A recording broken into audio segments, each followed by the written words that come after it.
time I close my eyes.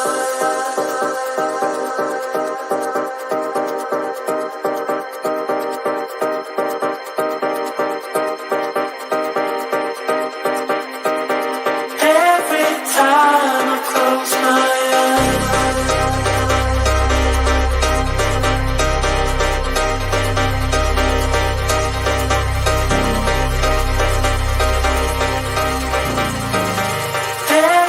time I close my eyes.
I just saw the news, Pep. I just saw the news, my son. I've just seen the news. Yeah, you're fucked. Yeah, I've just seen the news, my friend. I've just seen the news. Oh, my God, Pep Guardiola. What have you and your team done? 100 sanctions? 100 sanctions? Yeah. Look.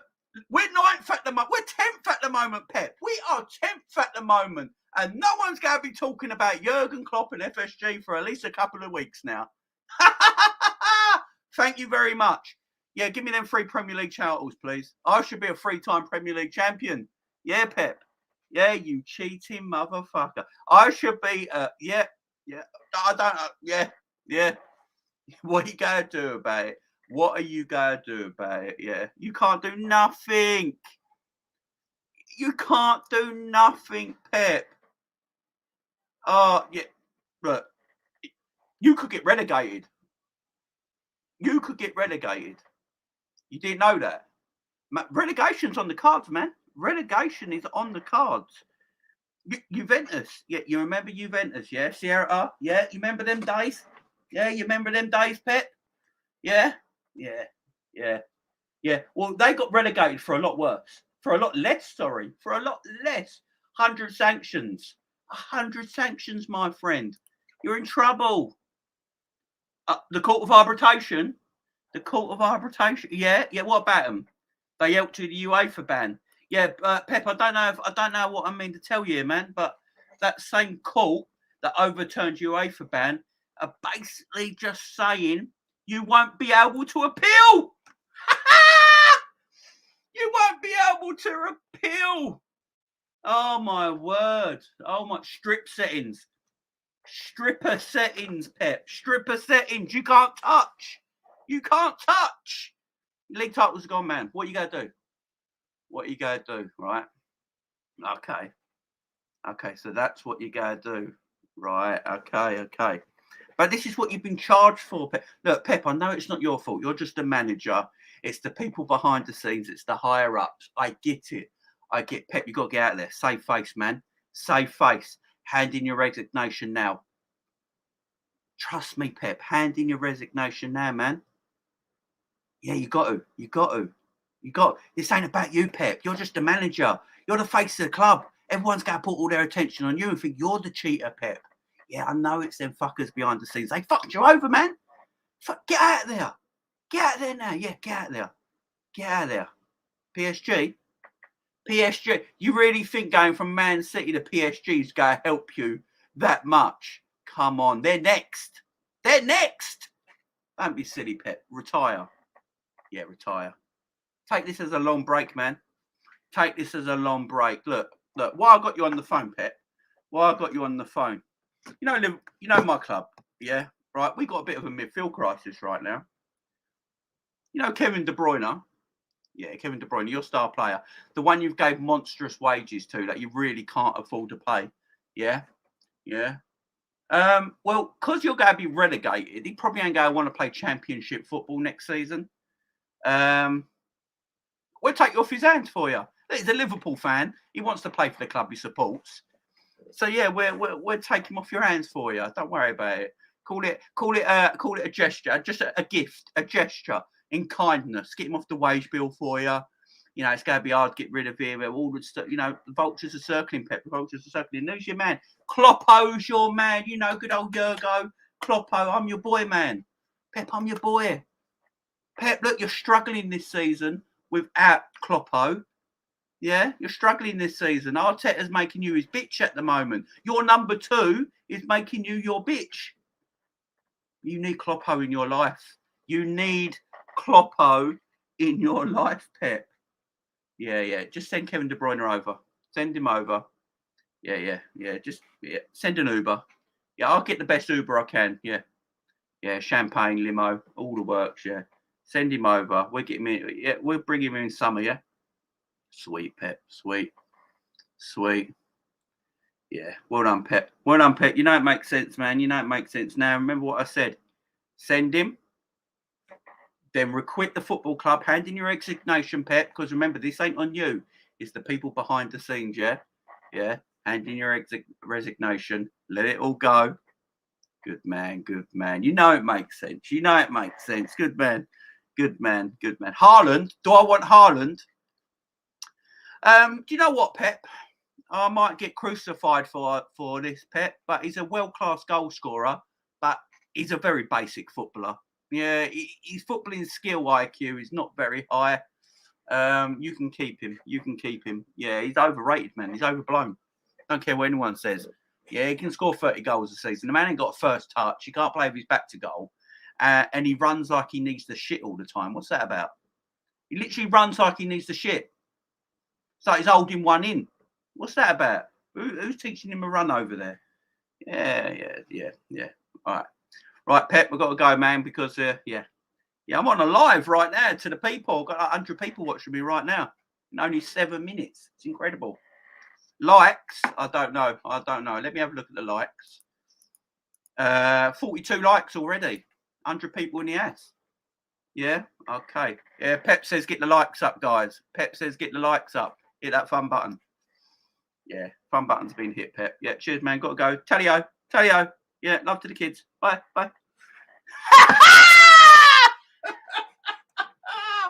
Oh, Man City are in the shit.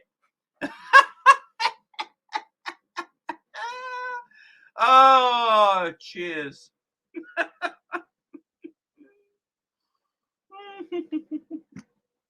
Man City are in the toilet. Where's Pac-Man? Someone bring Pac-Man to me right now. Someone give Pac-Man to me right now. Where's Pac-Man at? Where is he? Man City, under Premier League rules, the club will not be able to appeal any sanction to the Court of Arbitration for Sport, which overturned the UEFA ban. Oh dear.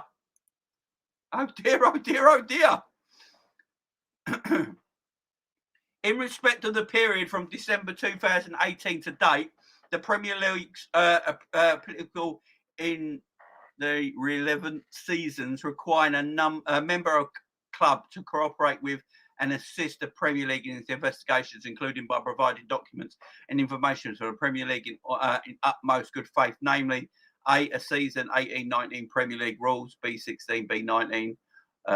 It's just so many. You got to go through the Premier League handbook, guys. I've basically got to go through the Premier League handbook, which is 360 pages to work all this out. But in the short term, they're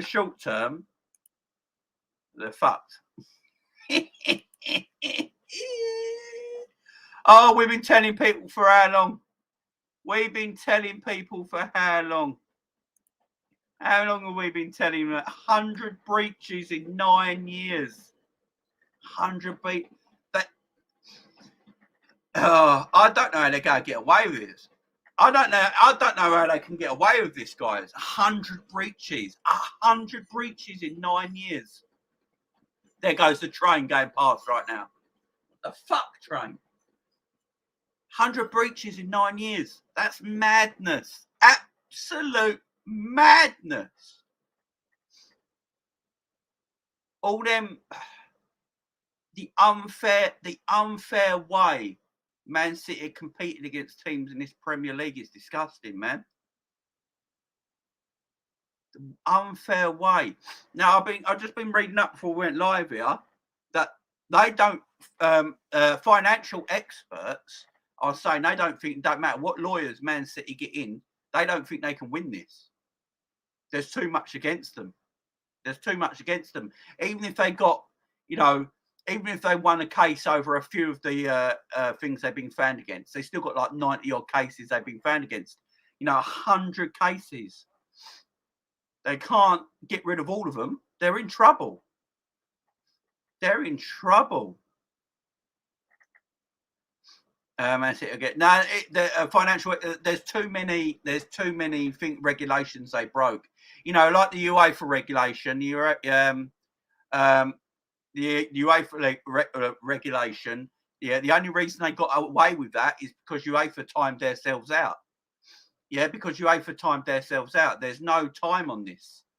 There's no time barred on this either. This investigation can carry on because the Premier League hasn't got a time barred thing on it. UEFA has. It's like a 3-year cycle. And after that, it's time barred. That's the reason. That is the only reason Man City got away with being in the Champions League, guys. Man City got away with the Champions League stuff because of time barred. That is the only reason. They were guilty of what they did. They were guilty, but UEFA couldn't punish them. UEFA couldn't punish them. UEFA could not punish them. And they're getting what they get. Now they're in trouble. The Money League came out, 2 weeks ago? Yeah, the Money League came out 2 weeks ago. And Man City are number 1 in the world for commercial revenue. Someone tell me how that is true. Yeah? Someone tell me how Man City can be number 1 for commercial revenue in world football when they can't sell out their stadium for Champions League games. Yeah, they've never won a European Cup. They're not a worldwide supported football club. Yeah. Manchester City is a very local club in the city of Manchester. More people in Manchester support City and United. It's a very local community club. And it's only when they got taken over 2009 that they became on the world stage. And then really it's only under the Guardiola times that Man City are probably supported around the world. There's no way in that time they can be the number 1 commercial revenue team in the world. With Real Madrid and Barcelona. For starters, Real Madrid and Barcelona have got 3 times the size of the stadium of the Etihad. Real Madrid got an 80,000 all-seater stadium that was supported all around the world. How anyone beats Real Madrid to number 1 commercial revenue team in world football is anyone's stretch. It's impossible. Impossible. They couldn't sell their allocated tickets for the Community Shield final against Liverpool this season. Man City couldn't sell out their allocated tickets for the FA Cup semi-final against Liverpool at Wembley. There weren't enough fans, and they couldn't sell all their tickets to the Community Cup, the Community final either. But apparently they're the number 1 commercial team in the world. It's all bollocks. It's all right. We've got to say allegedly here, guys, because we don't want to get sued. We've got to say allegedly because they haven't been found guilty of anything yet. But it's looking bad. It's looking bad. It's looking bad. All the sponsorships that come into Manchester City are all from the people that own Manchester City. We've been saying it for ages, guys. We've all been saying it for ages. The sponsorship money that comes into that club is just allegedly Allegedly, it's corrupt and dirty. Edward's right. Edward, I can't put that on the screen, but I've seen it, and you're right. It's mad. It's mad. Now, what can City be done by if they are found guilty? Well, look, obviously there's a fine which City will be able to afford to pay, so that don't really matter. But it does get serious, guys. They can be stripped of all their titles they have won in the meantime since this investigation has begun. So if they're found guilty of all 100 regulations that they've been found guilty of, yeah, if they do get found guilty of this in court, right, when it's come up, because it's all alleged at the moment, it's all alleged. If they are found guilty of it all, they will be stripped of everything, guys. They can be stripped of everything. Now, because they can get stripped of all the titles does not mean Liverpool get the 3 titles they should have got. Man United get the title they should have got for finishing second. Unfortunately, I don't think they can do that because it messes up, because they have to go through. So what it is, I don't think they can strip City of their titles. You know, like Juventus got stripped of their titles when they got relegated, when they got done for financial doping and bribing of referees and officials and that in Italy, right? When they got found guilty of that, they got stripped of all their titles. But I don't think the runners-up in them leagues, that season, the seasons they finished runners-up to Juventus, got handed the title. I think they just got stripped of it and got relegated. So I don't think,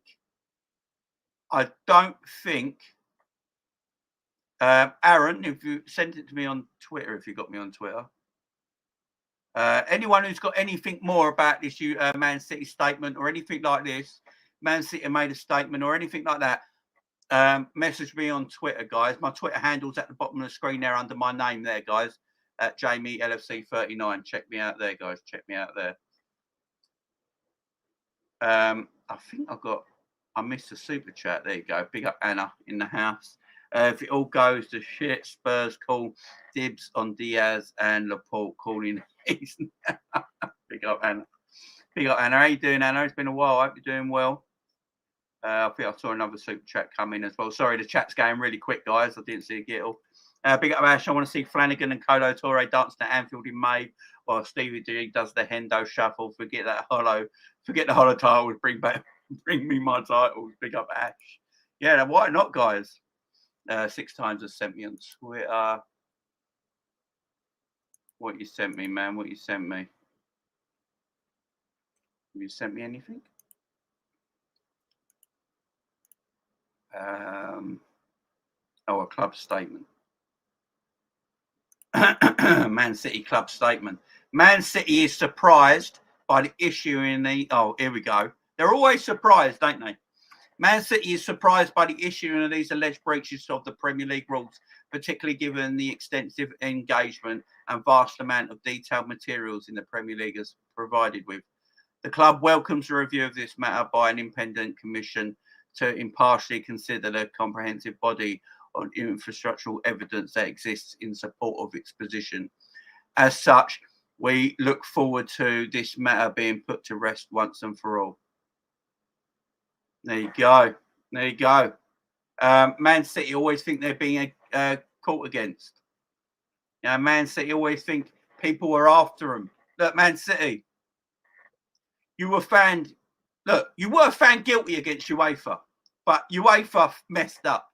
UEFA messed up, and there was a time barred thing, and they couldn't do you for it. They couldn't do you for it. But you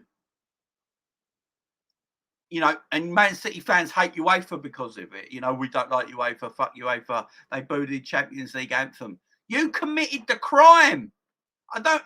This is what I never get. You committed the crime, right? But you got away with it because of time barred. But you know you were guilty. You committed the crime. You got away with it. Can't always get away with it. 100 allegations, guys. 100 regulations they have broke. This news is coming out today. 100 relegation. It's just mad. It's mad. Look, obviously this is all alleged because they're not being found guilty of anything. But in the meantime, we can have a little bit of a laugh and joke about it because it's not right. It's just not right, man. It's not right. Now, obviously, they can be stripped of titles. They can be stripped of all their titles. They also can get a points deduction, which would start from next season. A points deduction can be anything from 15 to 30 points. I mean, Man City starting on minus 15 points. You're never going to win the league from that. You know what I mean? So if you can make anything from minus 15 to minus 30 point deduction.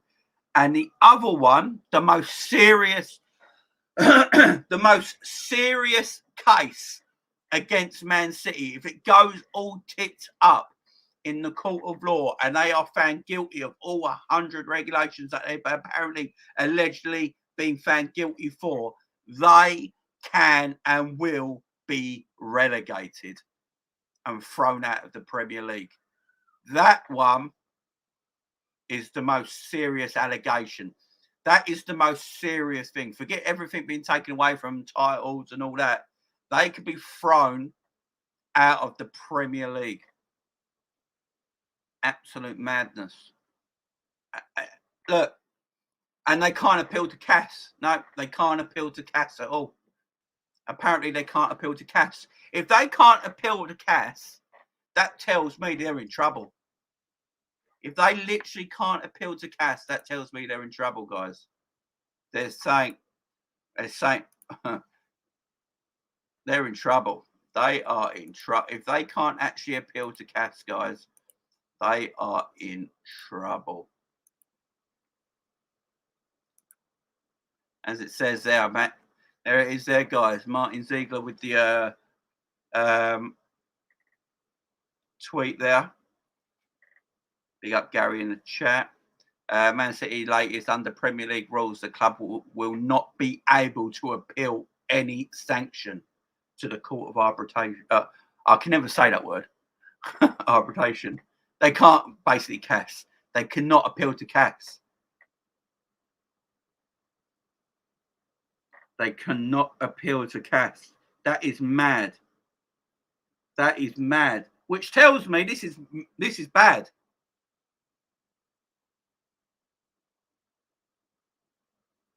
That is bad.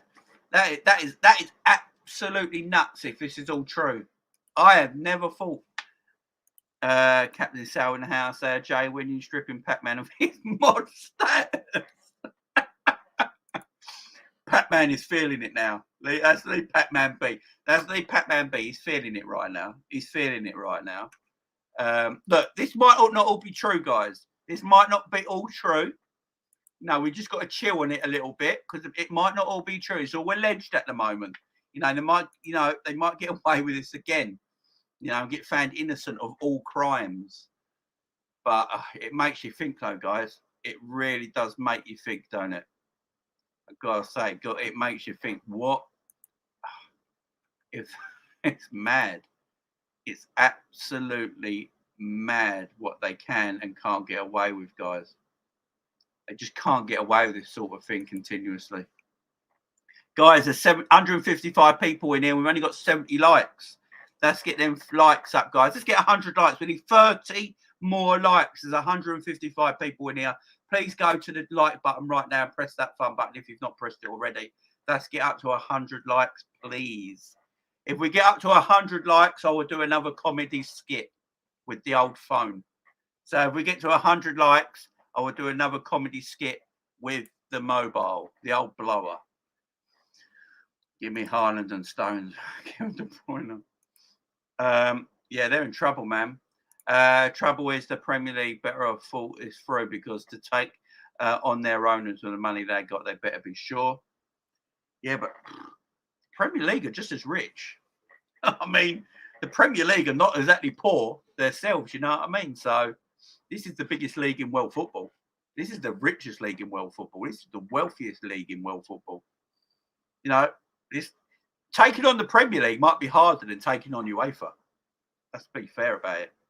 It might actually be harder because for UEFA's issue, there's a time stop. You know, you can't do someone for something in UEFA's rules after a certain amount of years. Yeah. But with the Premier League, there's no such thing. You know, you can go back, and if they've done it and you're found guilty of it, they can do you for it. But in UEFA's rules, I think there's a time embargo, ain't there? There's a time embargo. I think it's like 3 years or 4 years or something like that. And if you've not got your paperwork done in time and and it's gone past that time, you can't be done for it. Yeah, statute of limitations. So, but there ain't one in the Premier League. You know, you can go all the way back to 1992. If they found someone cheating back in 92, 93 season when the Premier League started, you know, and they found alleged cheating and stuff and corruption and things like that, you can be done for it now. As long as the proof they have got is real and true, then you're in trouble. Yeah, the Prem got the money, exactly, Toys. The Prem have got the money to compete with this. And the Premier League will want a clean league. You got to bear with me, guys. I've got a bit of a cold. I do apologise. The Premier League want a clean league. The Premier League want the #1 league in world football. That is what they pride themselves on being, the #1 league in world football. They will want a clean league. They won't want a dirty league. They won't want a dirty league of sports washing and money corruption and anything like that in their league. Think of it like that, guys. They want it clean, right? So if that's the case, they're going to go after City. They ain't going to want this in their league. Look what the threat they did to everyone who went in the Super League with expulsion from the Premier League if it went out through. That's why all the Premier League stopped. It weren't because of UEFA. It weren't really because of UEFA for the Premier Leagues. It's because they didn't want to be thrown out of the Premier League. You know, these owners were like, "Oh, fuck F UEFA, we'll do our Super League, but we don't want to be thrown out of the Premier League. We want our own league. We want to compete in the Premier League every year. We just want to compete in the Europa, in the Super League instead of the Champions League." So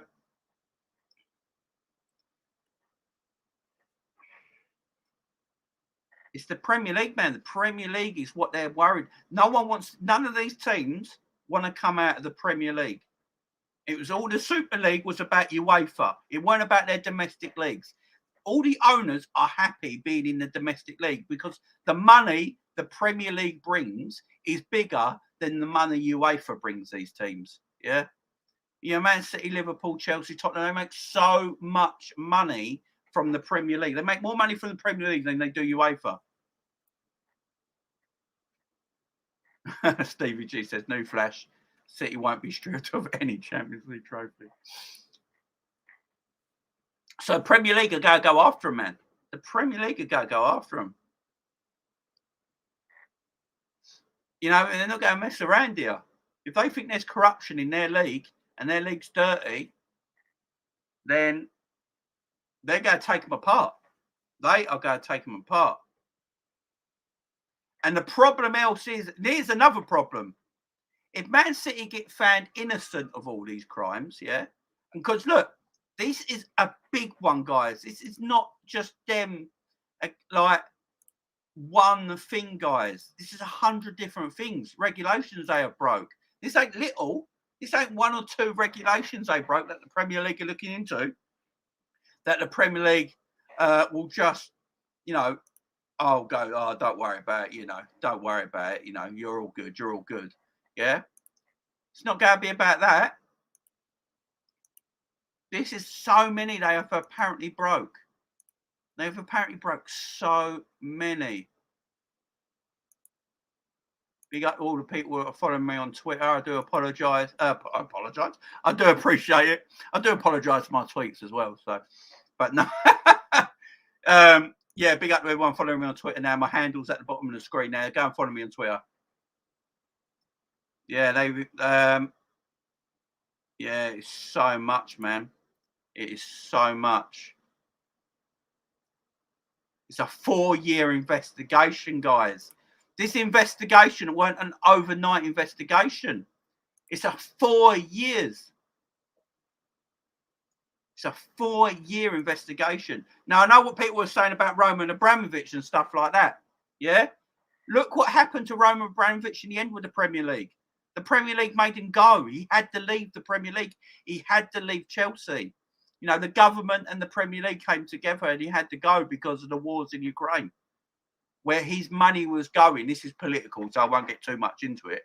But where his own public money was going was into the war into Ukraine. And not like the thing that he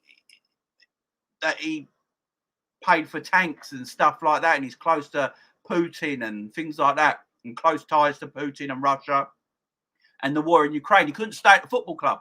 He literally had to leave. He sold the football club for less money than it's worth because he had to leave. He didn't even have the money back that he was owed. He didn't even have the money back that he was owed. And the thing with Roman, the thing I will say about Roman when he was in charge of Chelsea, don't forget, Chelsea did get done, guys. Everyone keeps forgetting this. Chelsea did get done. They had a 2-year transfer embargo for, was it buying too many youth players or whatever it was? I can't quite remember now. But Chelsea had a 2-year embargo, guys, because they broke the rules. They broke the rules. They couldn't buy anyone. The Premier League will come down on you if you're found guilty of stuff.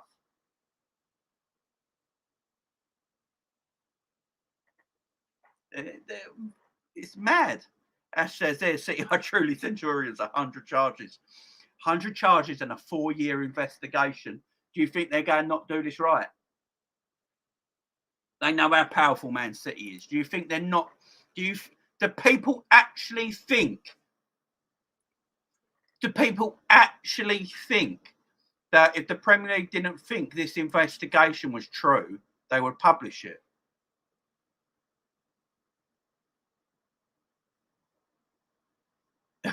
What the fuck is that comment at the bottom? I go 66666. Pirates King, City have brown envelopes. 100 regulations they have broke over a 4-year investigation, guys. Over a 4-year investigation. Haaland spotted back at Dortmund. I just don't think the Premier League would let this out now if there weren't no truth to it. This is my thing about it, guys. The Premier League are quite thingy on this.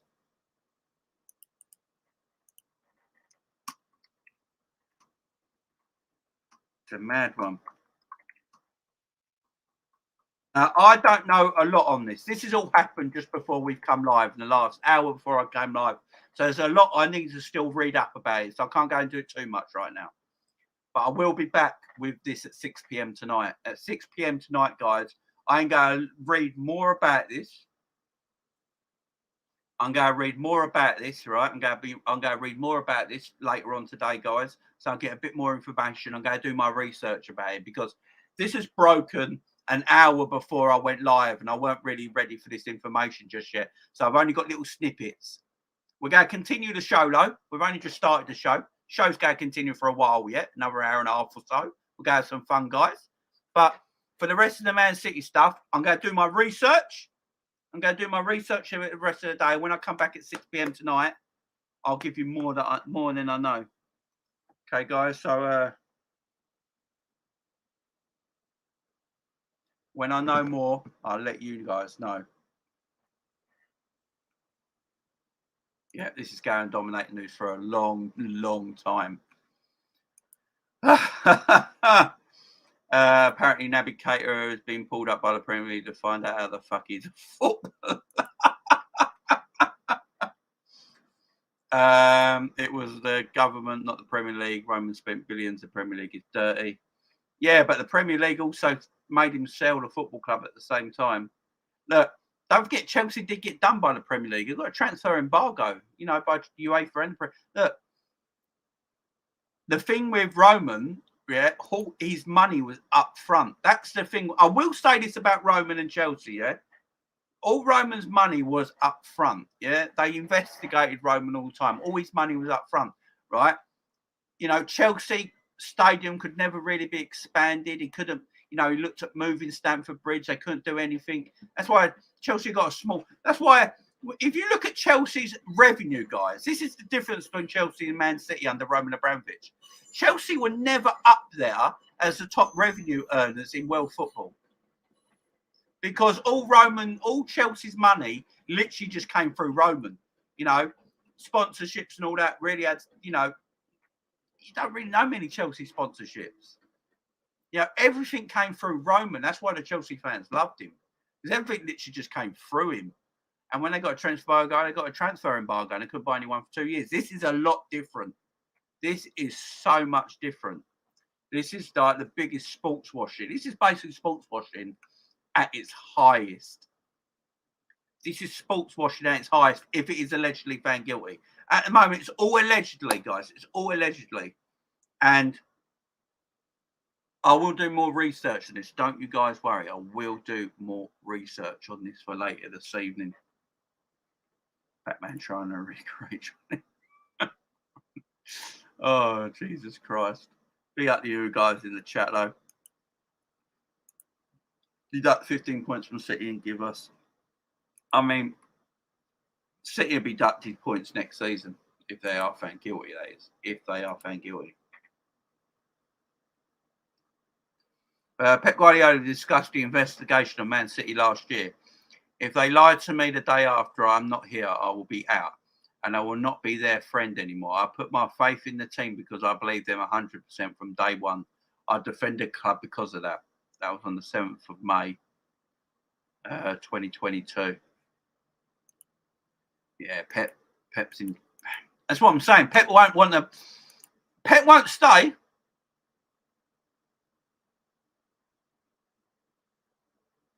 Even City fans,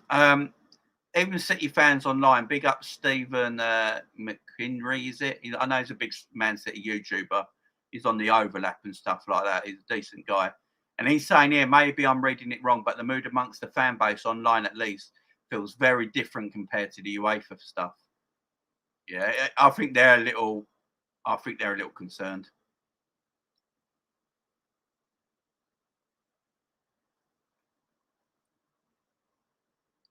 If City get away with this, I will say one thing. If City get away with this, guys, if City get away with this, guys, if City do get away with this, what are we saying this is a 4-year investigation with 100 regulations that they've apparently that this investigation finds them guilty of, yeah? What are we saying about football if City get away with this, guys? What are we saying about football if City get away with this? What are we saying if they get away? What are we saying about football? I personally don't think they will if they are found guilty of it. Remember, it's only allegedly. That's what I keep saying, Adam. Yeah, over 4 years of investigations, I have to bomb-proof their Jamie, and it's time they was. This is the thing. It's a 4-year investigation. I don't think this would have come out if they weren't very positive that they think they're guilty. This is my worry about it.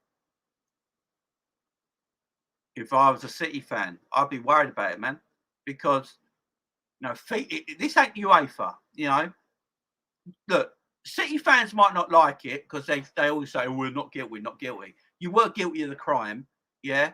It was just time barred. The only reason you got found innocent of your crime is because of timed barred. That's it. Everyone knows what you did. You cheated.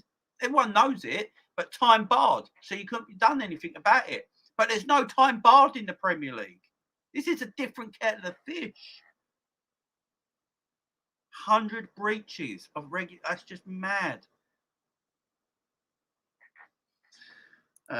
Me says the Premier League will not want to look weak, Jamie, mate. They will not want to do all that work just to give them a fine, in my opinion. No, exactly. The same thing happened to Rangers should happen against City. Exactly.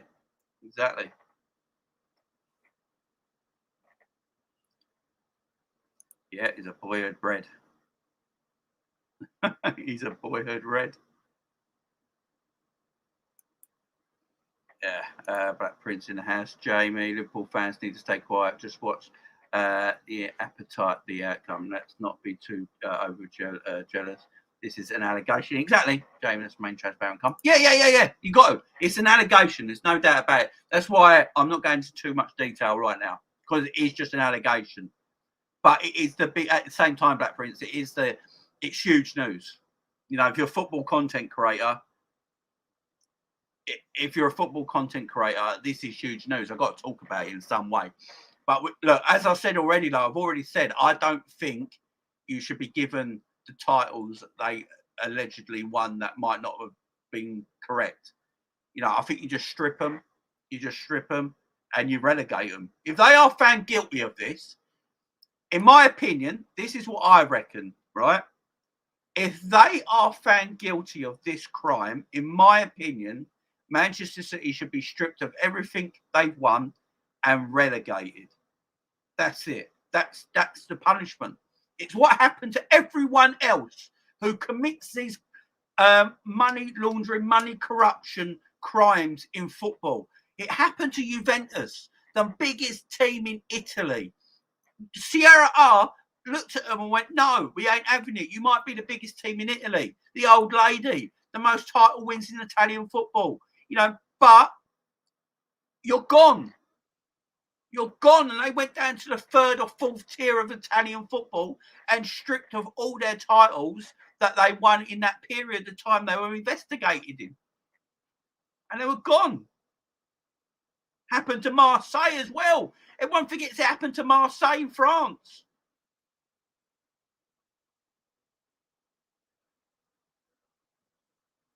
So if they have been found guilty of it, they're in trouble.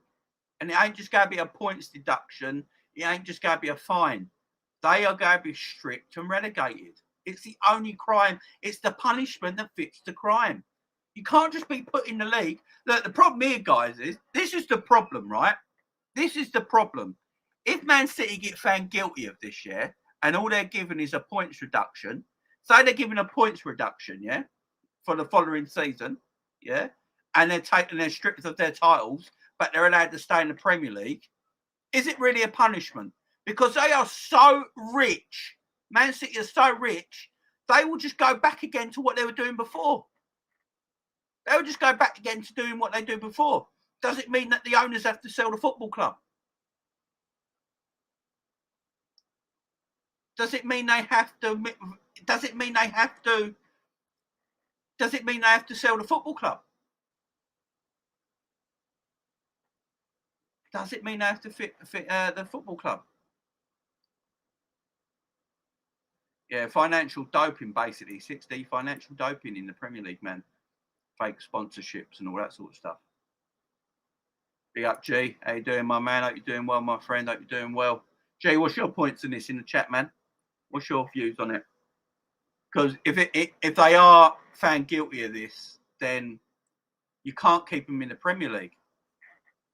You can't keep them in the Premier League. It's as simple as that. But the problem is, if you keep them in the Premier League, if they just get a transfer ban, that is if they're found guilty of 100 regulations that they've been found guilty of over a 4-year investigation, and they only get a transfer ban, I do think every other Premier League club, every club in the Premier League might appeal it. I think every club in the Premier League might appeal if Man City, all they get is a slap on the wrist. Because that's basically a transfer ban of Man City is a slap in the wrist. If there's a year or two transfer ban, they'll be back in 2 years and they got unlimited wealth and they just go again. It's no punishment. It's no punishment.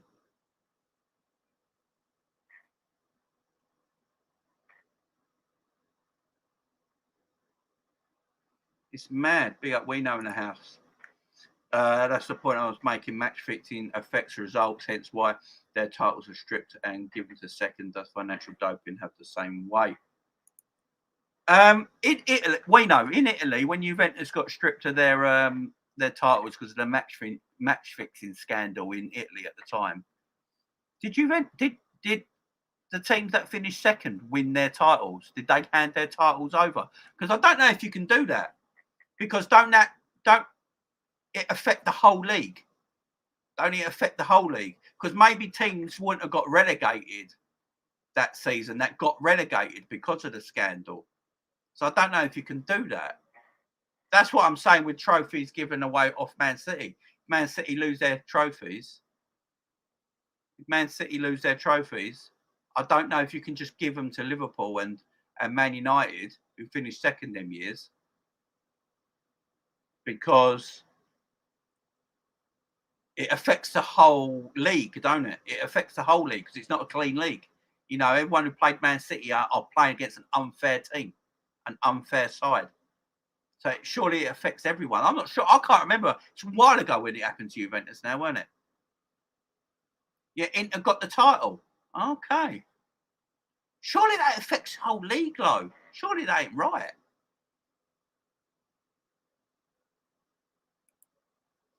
That ain't right.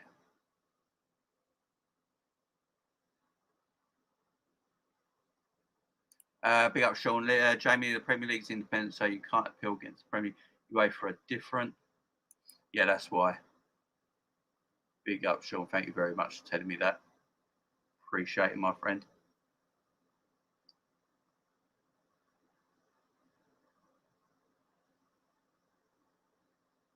Yeah, that's true. That's true. Yeah, I don't know. Yeah, then it affects, like G's saying, then it affects like your Leicester's, your Liverpool, and Chelsea's in previous years, don't it? It's mad. I don't know. I don't know how.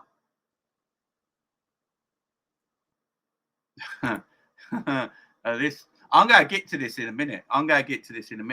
Milan were given the Juve title, says Colin. You can strip them, but I don't want them, says G.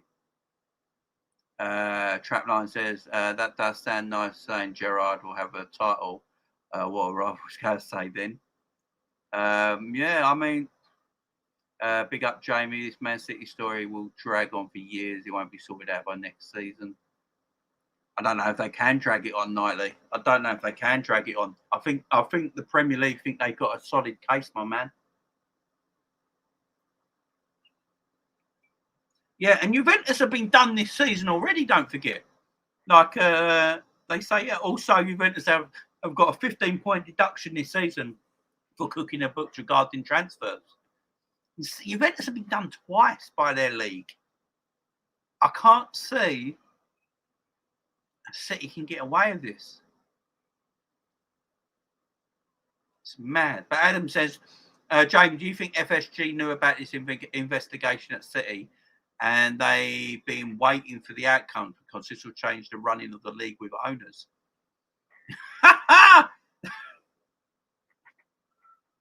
It very well could do.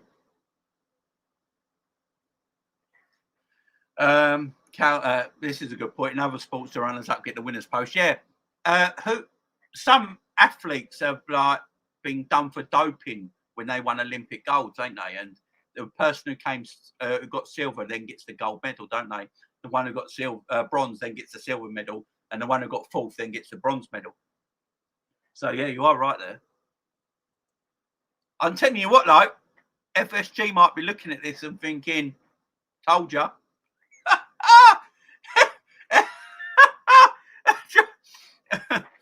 FSG might be looking at this and going, "Told you, I've told you." Yeah, in the Tour de France, didn't they just wipe his records off the book? Like all his titles got wiped off the book, but whoever came runner up in the Tour de France never got that title, did they? They just wiped it off, I think. 1 point for each one breach, so 100-point deduction. If you imagine that, that's worse than relegation. That's worse than relegation, because you'd be relegated multiple times on minus 100. You'd be relegated multiple times. Maybe that's the way they look at it. So they make you start in like League Two. Maybe that's the way they say it. Yeah, it just says no winner. That's it. Italy is rotten football-wise.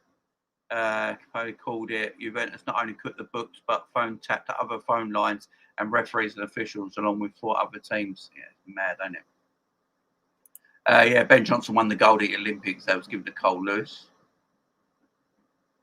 Then given to Cole Lewis. Yeah, because Ben Johnson, the Canadian sprinter, was on steroids, was he? If I remember rightly. And then Cole Lewis. Yeah.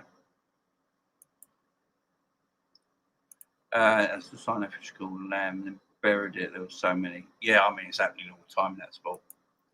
Yeah, that's it. That's right. At least give us the winnings money. Up a tier in the hands. How you doing, Stephen G? Premier League medal incoming. Big up Ben. How you doing? They did get the title in the Tour de France, but it was so bad in some races they had to give it to 45th spot. 25-point deduction for 4 years straight. Imagine that. That'd be mad. Just watch every single opposition fan say Liverpool shouldn't representatively be awarded titles for the good of the game. Oh, you know it. Rangers had to start from the bottom division. Yeah, it's happened in other leagues, man. It's happened in other leagues. Look, this is all alleged at the moment. This is all alleged. City have had put out their statement saying we're happy to have an investigation and we know we're innocent of all these crimes. So let's see. Let's see. It's the petty rivalry that have allowed the game to become effed up as it is. Exactly. I agree with you there, Edward. I do agree with you there, man. But let's talk about, look, I'm going to talk about the City stuff again, more detail at 6 p.m. tonight, guys. It's going to be a monster show. We're going to talk about it, yeah? Right, let me do more information into it, all right? Let's talk about Liverpool Football Club. FSG out. In Klopp we trust. That is what we're going to talk about now, guys. That is what we're going to talk about yet. Well,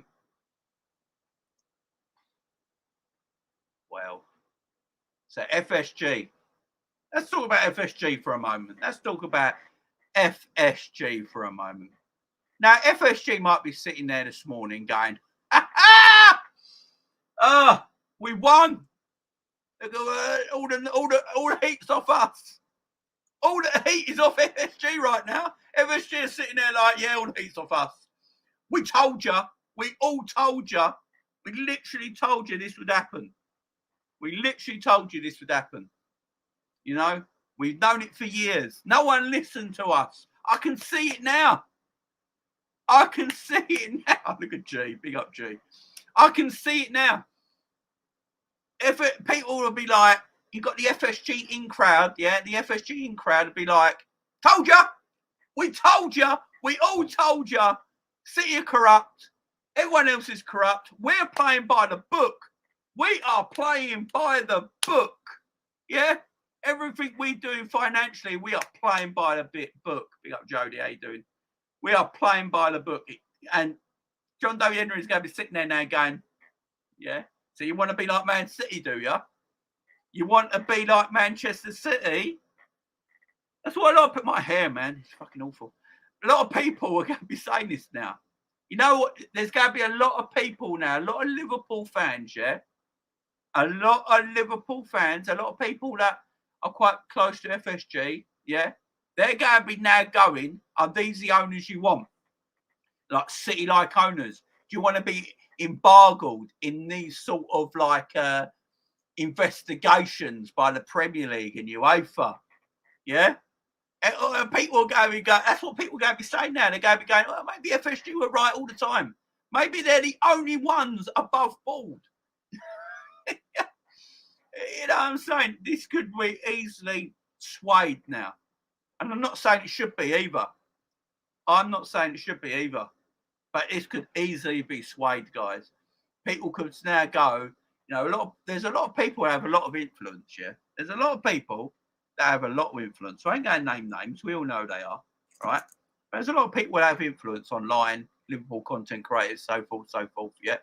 That will be talking about this now. That will be talking about this and will be saying that. Oh, so you want owners like you want owners like Man City. You want the Qatari groups to come in and own Liverpool. And then in years to come, we are getting done with investigation issues like Manchester City right now. This is what they're going to turn it into, guys. So I'm not saying that's the case, by the way. I want FSG gone. But this is what they're going to say. This is what they're going to say. People are going to be like, why do we want that? Do we actually want this in our football club right now? Do we want this in our football club right now? You know, it's mad. That's what people are going to say. And people have got a big influence on Liverpool socials and big content creators. I'm not going to name names because we all know I'm on about, right? They're going to say it. They're going to say it. Are FSG actually all that bad? Are FSG actually all that bad when you look at the City owners? Here's one for everyone, right? Say Man City are found guilty of all this, yeah? Because at the moment, it is all alleged, yeah? It's all alleged. We have to put the alleged in there because we're not getting sued here. It's all alleged, yeah? Everything is alleged right now. They're not being found guilty of anything yet.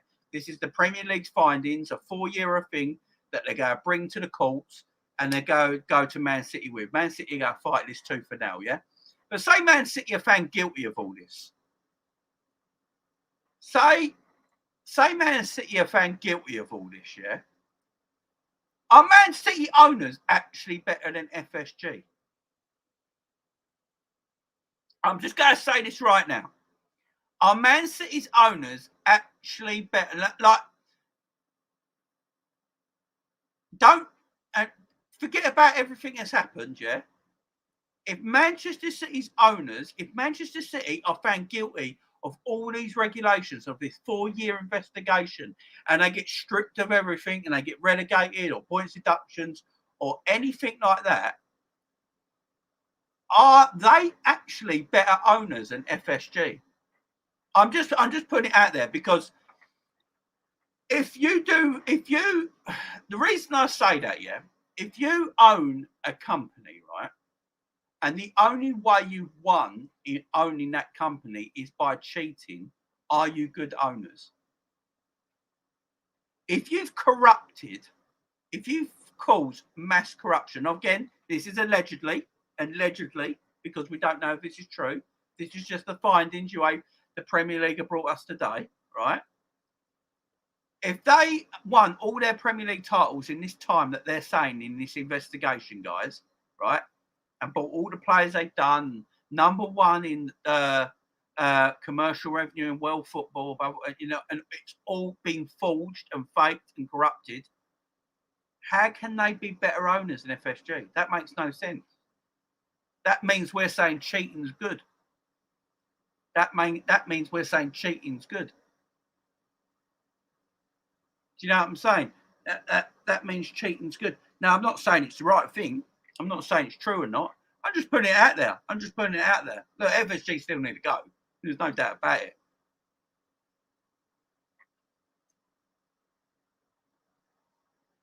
You know what I'm saying? Maybe FSG take too close to the book. I think we are looking at this in hindsight because if this hadn't come out and you asked that question, you'd say yes without thinking. Yeah, exactly. That's why I'm asking the question, G. You know, because this has come out now. Look, if I asked this question, yesterday, are Man City's owners better than FSG? Everyone go, yeah, of course they are. Jamie, what are you talking about? Look at the money they get Pep Guardiola. Look what they've done for the City of Manchester. Look what they do for it. Look, they're having the time of their lives. They're competing for everything every year. They're winning trophies every year. Money goes into their team every year. They can buy anyone on this planet every single year. Right? I said to that yesterday. But today, with this news come out, and if they are found guilty, because it is alleged at the moment, if the news does come out,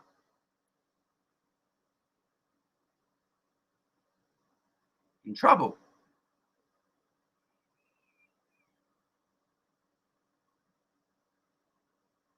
Yeah. So we can't say someone's a better owner than someone else because they cheated to get where they are. That's not better.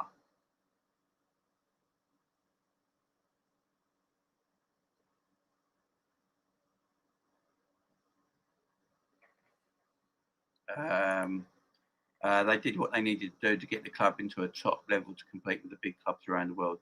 Have they done wrong 100%? But I wouldn't have taken that, to be honest, and run the risk. Gee, who are you talking about there? I'm confused, my man. I'm confused. The real question is, do we want a big transfer kitty? Yeah, for sure. I'd love to have 200 million transfer windows. Yeah. You have a delay when you speak, Jamie. Do I?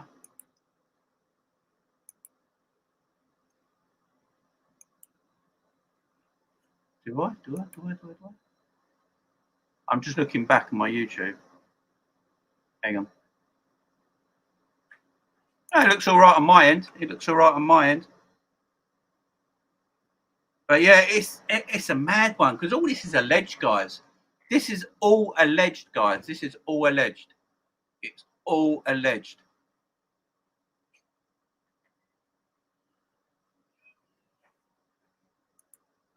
Yeah, I understand what you're saying, G, but if they've done that illegally, then it's wrong, ain't it? You know what I'm saying? If they've done it illegally and committed all these crimes and they're found guilty of it, because that at the moment, G, like you say, it's all alleged. We can't be telling if that's the truth. But if they've done that illegally, then it's a crime, ain't it? And that's not right. And that's cheated everyone else in the Premier League. Again, context is key, like G says. Big up, G. You're exactly right, my friend. Context is very key in this scenario. But to do that, and if they've done that and they cheated their way to do that, then it's not just Liverpool. This ain't Liverpool fan standpoint. This is a standpoint by the 19 other leagues in this, the 19 other teams in this Premier League. You know, the 19 other teams that play in this Premier League every single season. They've gone. It's wrong against all them as well. Yeah, because it's not a fair playing field if they allegedly have cheated. You know. But this might drag on for years, guys. It might be over in a year. Who knows? Fucking madness. Absolutely madness. Miguel Delaney has tweeted, City's statement refers to an extensive engagement. An arbitration panel orders City to provide certain documents and information to the Premier League and make inquiries to third parties after the club lost a challenge over an arbitration panel right to hear the case. A Premier League submission to the commercial court for the Premier League, it was submitted that the tactic that the club has adopted has been to make as many protocol applications and compliments as it possibly can to slow the day. It will actively have to provide the information. Wow. City are fucked.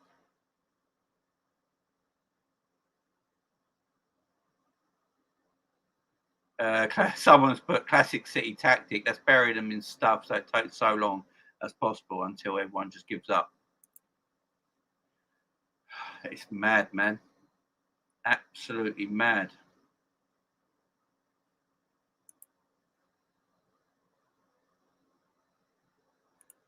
Premier League corrupt themselves. Michael Robert whistle on Man City versus Aston Villa game day of season 2, 2 minutes early. Yeah, well, is that all to do with Man City? I mean,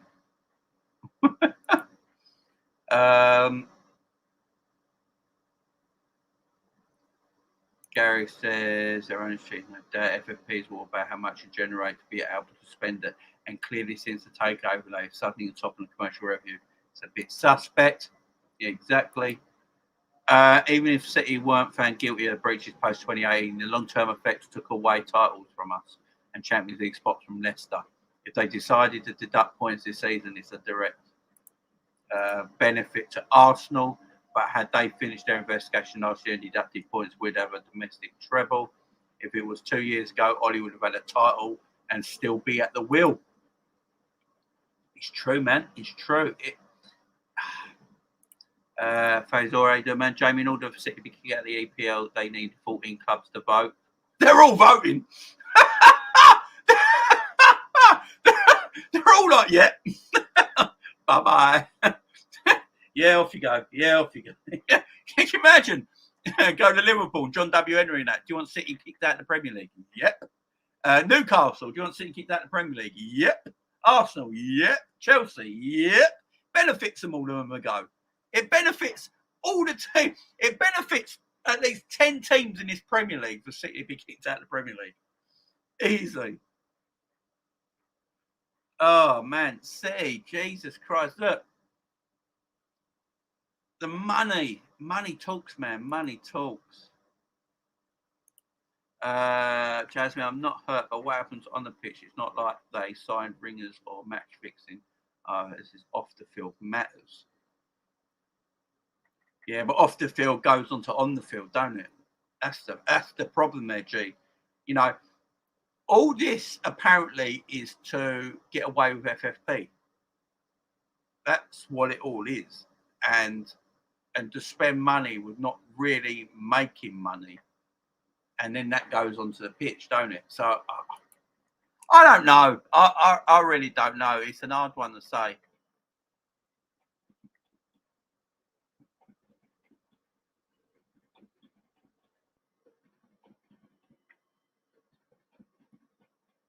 G, I'm not going to lie, G, but you're sounding like a City fan.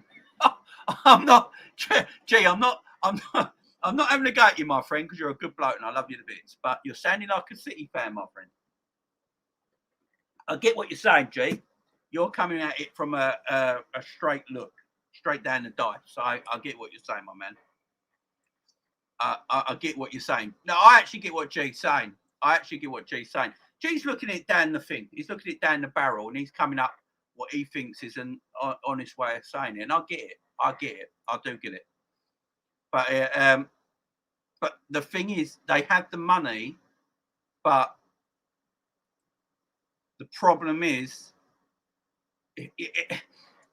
G's right. They have the money. Yeah, City have the money. G's not wrong there at all. Big up, G.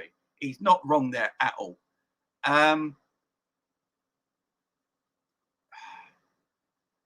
It's the way you use it, I suppose. Yeah, exactly. G is speaking the truth. There's no doubt about it. But rules are rules. That's the problem. That is the problem here. You know, they have got money. It's up to them how they use it. But you have to use it, you know, by the law, by the rules. You know, you have to use it by the rules.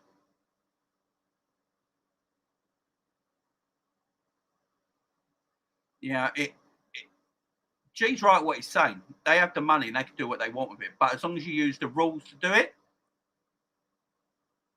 you've got to use the right. You've got to, you know, if I'm a multi-billionaire, yeah, and I own a football club. Say I've got like 400 billion and I own Liverpool Football Club, yeah. I've got all the money in the world. I can do whatever I want with this football club. I can buy whoever I want, but I've got to play by the rules that the Premier League have set me in my spending. So I can spend 300 million in one season, yeah? I can spend 300 million in one season, but the year after that, I might not be able to spend so much, and then I've got to make some money back. The problem when you're this wealthy, when the teams are this wealthy, making money back doesn't really matter. And that's the issue. That's the issue. So when you spend so much money, if you're that wealthy, you don't have to worry about money coming back into the club because you're so wealthy. You've got so much money. Money coming back into the club doesn't matter. You can go and spend more money the following year, more money the following year, more money the following year, more money the following year. And getting money back into the club is not a problem because you're so wealthy, you don't need money to come back into the club. But the way to hide it and do things the wrong way, if they are found guilty of using their money the wrong way, no worries, G, my man. And G, you know I'm not calling you out. It's all love, my friend. It's all love. Yeah, G will be able to explain better himself when he's on it. It's hard to write it down and stuff like that. You've got to use your money legally. Let's put it that way. You've got to use your money legally. You've got to use your money legally. You've got to use your money legally. Yes, you've got all the money in the world, but if you don't use it legally, then you get done for it. Then off the field matters go on to the on field matters.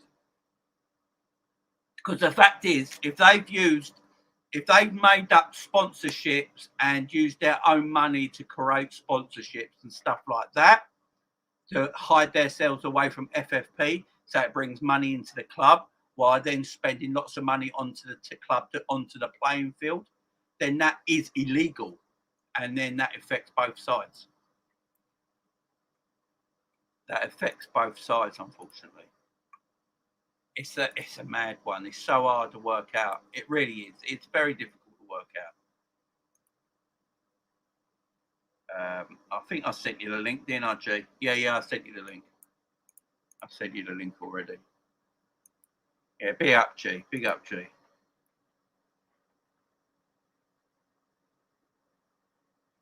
Hey, yeah, Edward, you might be right there, man.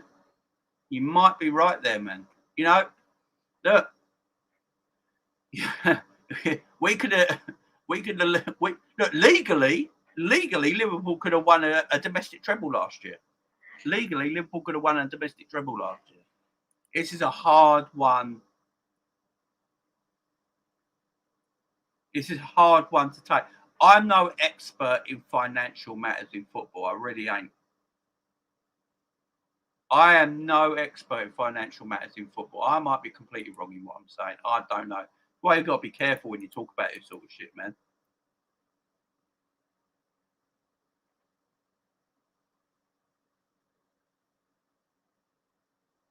You know, Mo Charter, big up Mo Charter. He's put a thread out about this already. He spoke about this in 2018, by the way. He's got a thread in. Mo Charter has got a thread about this in 2018. He talks about it.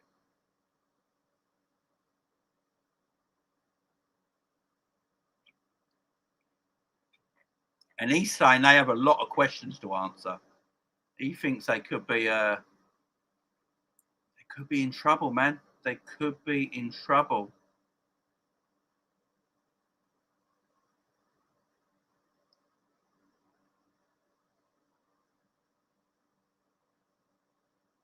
Wow. Wow. They could be in trouble, man. They could be in trouble. They could be in trouble. I'm not sure. Again, I'm going to learn more about this. The more I learn about it, the more we can talk about it together, guys, because it's very difficult to talk about this stuff. We're not knowing everything at hand, you know. I'm no expert on it, so I've got to be careful on this sort of stuff. I'm literally no expert on this stuff, guys. You guys might know more than me. I need information. If you guys in the chat know more than me, let me know, guys, and you can help me with it. Yeah, you guys can help me with it because I don't want to say anything out of turn. You know, that stuff I don't know about. It's all allegedly right now. Everything is alleged. There's no one's innocent, no one's guilty right now. It's all alleged. So no one come after me. It's all alleged. We're just chatting about it. But yeah, look, we should have seen this. Should have seen it, should we? We should have seen it. Let's face it. Look at Stevie there. Look at Stevie there. Look at Stevie there. Actually, it says basically Jamie. Big up Pat-Man as well, because what I will say about Pat-Man, I follow Pat-Man's on Twitter. I've been watching his tweets. Pat-Man's a good guy. You know, he's a good guy. So, what I want to do right now, guys, look, today, I'm just going to change something up in a minute before G comes on. Let G have his say, right? I just want I want to talk about something. Look, we might be rivals, yeah. Rivalries aside between Liverpool and Man United, yeah. Rivalries aside, let's put rivalries to one side today. I think it's at 3:05 this afternoon is the anniversary of the Munich air disaster, if I'm correct, yeah. I do believe it's the anniversary of the Munich air disaster today. It's at 3:05.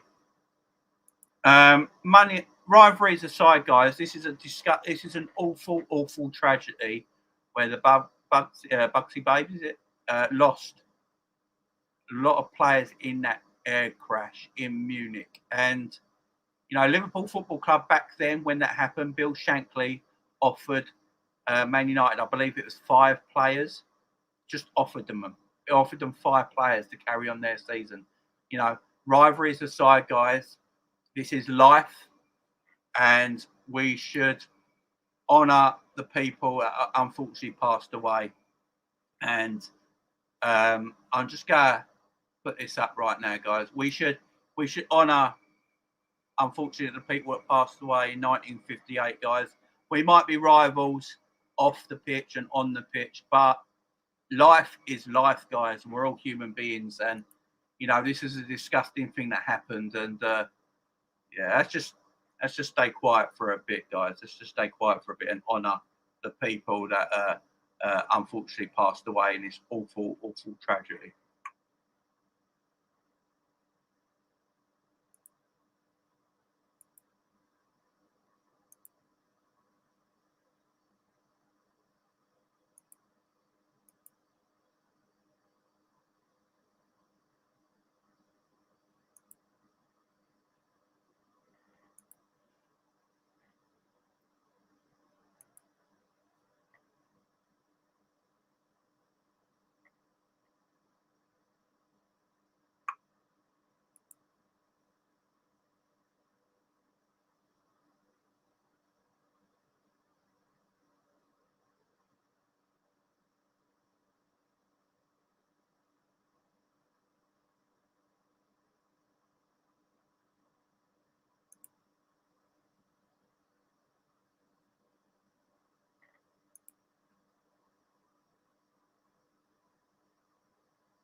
Yeah, big up, guys, big up. You know, rivalry aside, you know, as Aaron says there, when Hillsborough and Man United were the first club to donate towards in 50 grand in 1989. You know, rivalry aside on the football pitch, this is human beings. These are people that are just playing a game of football that, you know, went and played Munich and never came home. It's awful. It's horrible, and you know, and what happened in Turkey with the earthquakes as well. I've just seen people telling me about that as well. You know, it's just, you know, I'm here to respect all them people. I'm here to respect all them people. I can have my banter with Man United fans and my rivalry with Man United fans, but at the end of the day, human beings have been killed, and in a accident, in a freak thing, you know, they went to play a game of football and never came home to their loved ones. Now, if you're a Liverpool fan, you're just mocking that. Are you a true fan of football? Are you a true human being? Anyone who mocks death, in my opinion, is disgusting. Anyone who mocks death, I don't care if they play for my bitter rivals. It's a human being, man. Don't mock death, man. Rest in peace to all the fallen. Rest in peace to all the fallen. And yeah, let's get back on with the show, guys. Let's get back on with the show. Rest in peace, all them guys. Yeah, exactly. Yeah, they do. You know, decent. Cheers, Aaron. I appreciate it. I appreciate it, guys. I appreciate it. Yeah, and the earthquake today in Turkey as well. I'm not sure how many people have lost their lives again. You know, it's these disasters that keep happening. It's just hurts, man. It hurts. It really does. It really does hurt. But Man United fans, that's from everyone here at Liverpool Jamie Phillips Football Chats, guys. Everyone here from Jamie Phillips Football Chats. To all the Man United fans are watching or anything like that. That's to you guys. Rest in peace to the Budsby babes. Rest in peace to them. Rest in peace to them. Right, back on with the football. Back on with the footy. Back on with the footy. So FSG guys, do you think FSG are looking at this and thinking, you know what? If that is one for you guys, I'm going to give you a question into the chat right now. I'm going to give a chat into the question right now, guys. If Man City get found guilty, and that's if because it's alleged, if Man City get found guilty of all these crimes, yeah, they've committed that the Premier League have brought to our attention today, right? If Man City get done for all these crimes, do FSG leave Liverpool? And I mean this now. Do FSG sell Liverpool Football Club if Man City get committed all these crimes, or do FSG think they were right the whole time and they stay at Liverpool? Give me a yes or no in the chat. What do you think in the chat, guys?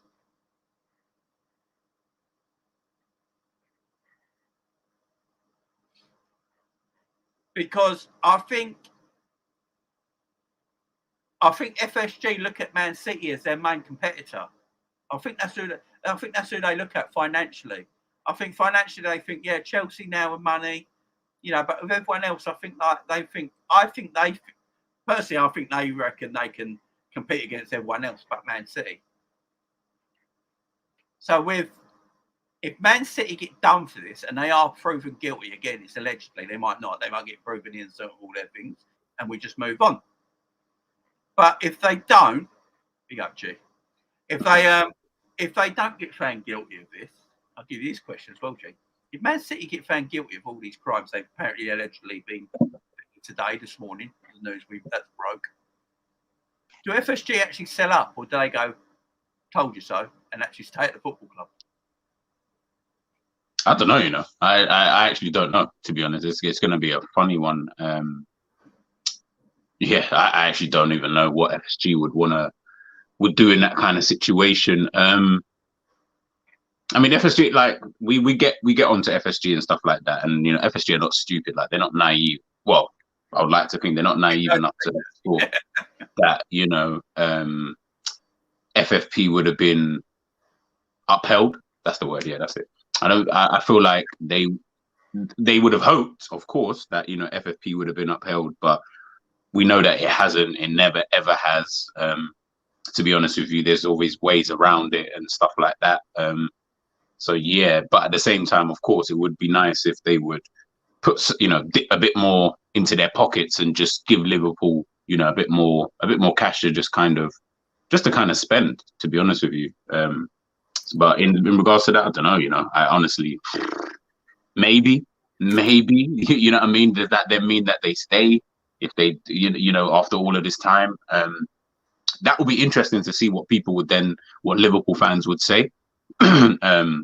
Especially the ones, as you said before, the ones who are FSG in and stuff like that, and not even just the ones who are FSG in, just the ones who, you know, don't really mind them or whatever. Like, what would they then say in regards to FSG? Like, is your whole perception on them, is it going to completely change and stuff like that? That's why I stay out of the FSG kind of conversation. I just focus solely on what happens on the football pitch, because that's the only real thing that I can understand. You know, the business side of things, I'm not a finance expert, so I try to stay away from that kind of conversation and, you know, how things are run and stuff like that. But that's what I was trying to say, you know, before is, you know, in regards to like City, again, I don't know. Again, I need to do some more research behind all of these charges. It's like 100 charges and stuff like that. But it's obviously different to like a Juventus, because that was match fixing, which obviously directly impacts what happens on the football pitch. I think if it directly impacted what happens on the football pitch, we would have had a case where exactly what happened in Italy. Juve just won the league every single season. We've not had that here in this country. We've had 4 different winners outside of Manchester City, I think, since they got bought. Chelsea, United, Leicester, and Liverpool. They've all won the Premier League. Yeah, they've all won the Premier League since City got taken over. If we had had what Italy had, then yeah, of course, you could then look at it from a perspective of, well, it's directly impacting what's going on the pitch. They haven't gone out and signed Lionel Messi, Kylian Mbappe, Modric, Cruz, Sergio Ramos, and, you know, all of these kind of guys. Yes, obviously they've spent, you know, a lot of money, and of course that needs to be questioned. And I agree with everyone; they need to be punished 100%. Whatever that punishment is, I don't know. Whatever the Premier League kind of deem it to be, to be, you know, honest or whatever. But I just look at it and I think to myself, people saying, you know, Liverpool been cheated. Nah, I don't think we've been cheated, because on the field of play, we just didn't deserve to be winners of that season. You know what I mean? Like, because when we did win the Premier League, no one said anything. No one mentioned about Man City. They cheated. What did they cheat to come second? You know, did they? You know, cheating I would then expect you to cheat to come first, not to come second or third or whatever they've come in. You know, all the other seasons. You know, I think the issue that Manchester City have got mostly is that with they have the money. We all know they actually have the money. Of course they do. You know what I mean? They've got one of the richest people on planet Earth, you know, currently, who owns their football club. Where their issue is obviously going to be coming from is how much is he actually putting in to the football club, where it's, you know, what is he disguising that as, etc., etc. Again, I'm not an expert, so I don't know what the hell he's been doing or what they've been doing behind closed doors, and I'm not even going to pretend like I do. But they have the money. They do actually have that money. The Premier League does not want them to spend that money because the Premier League are scared that if a club does that, then it will potentially cause, you know, bigger harm, etc., etc. Bit like when Newcastle came in, Roman Abramovich, obviously when he first did it, and all these kind of various different things. Ultimately, they're just scared of potentially something like that happening. But that's why I keep saying I'm not concerned about what happened on the field, because to me, and again, just my own opinion, to me, on the field, no, they never cheated, because if they had cheated, we wouldn't be sitting with the Premier League. We wouldn't have a Champions League. Chelsea wouldn't have a Champions League. You know, these things wouldn't have happened if they had cheated on the field of play, because then they would have cheated to win. They didn't cheat to come second or to come third, or, you know, all these various different things. So, you know, saying, because with Juventus won everything. They in Italy. It was because they paid referees and stuff like that. Exactly. And made sure they got 3 points and things like that, and penalties in certain areas and things like that. And this is what I'm saying. I get what you're saying. I understand what you're saying. That makes sense.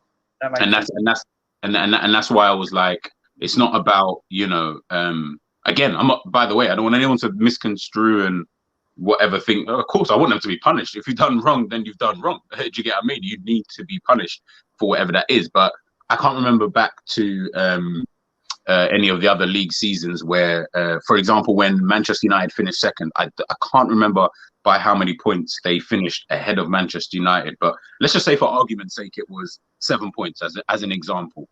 If the Premier League then say, okay, you know what we'll do, like, everyone wants a points deduction, no problem. Remember, that's now per perception.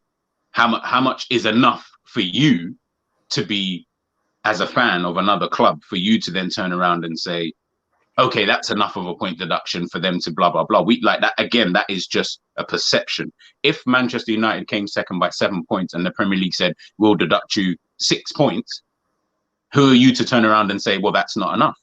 They've done exactly what, as a fan anyway, what you've asked for, which is they got the points deduction.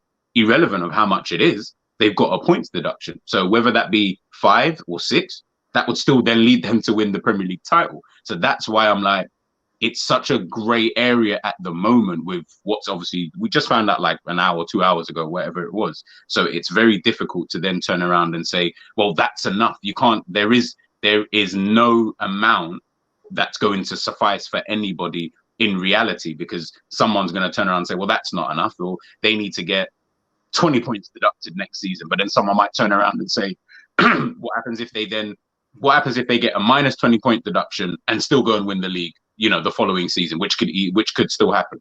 Then, you know, then we're going to get the argument of, well, it wasn't enough. They should have got 30 points deducted. And then it's just a merry-go-round constantly. It's like, well, what was enough for you to then be like, oh, well, I'm happy with that, this, that, and the third, and blah, blah, blah. So it's like I said, it's just such a grey area. But do I think they need to be punished? 100%. I don't really care or know what that punishment is going to be, because the reality is, unless you do a Rangers, I think that'll be the only way that you could gain real impact, where you can knock them down into League 2, for example, and they've got to work their way back up. Outside of that, what else? Nothing really. Relegation is the only real one that punished them. Yeah, that's the only one where I think everyone would be happy. Yeah, the thing is, let me just get the Jamrock Super Chats. Chelsea asking the FA for an explanation as well. We lost 3 Premier League titles to City by a total of 4 points. So I think that's where talking about the points deduction comes in from, where Liverpool fans might be a bit like, it's not fair sort of thing. I get it. Look, I get from a Liverpool fan point of view, I get everything. Yeah, like for me, I would like. Did we play against a fair City all this time? You know, in them title runs, did we play against a fair City? Was it a fair one-on-one battle between two teams? Or but when we won the league, was it not a fair battle? And what your argument is, we won the league when we were battling them, are in the investigation that has been put under them right now. So there was that as well. So on the pitch, Maz, it's different to Juventus. Well, I get what you're saying there. Juventus, it was match fixing. You know. That is different. Like now, that's what Juventus have been done for this season is behind the scenes stuff with transfers and stuff like that. And lying about people's ages. Exactly. So they've been in trouble for that, and they've been given a 15-point.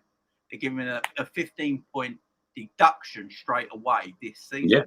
Yeah. That came out straight and away. I agree. 15-point deduction, which is probably the thing for them. Now with City, the problem is with Manchester City. If you give them a 15-point deduction, say at the start of next season, right, that affects them straight away because they can't win the Premier League that year.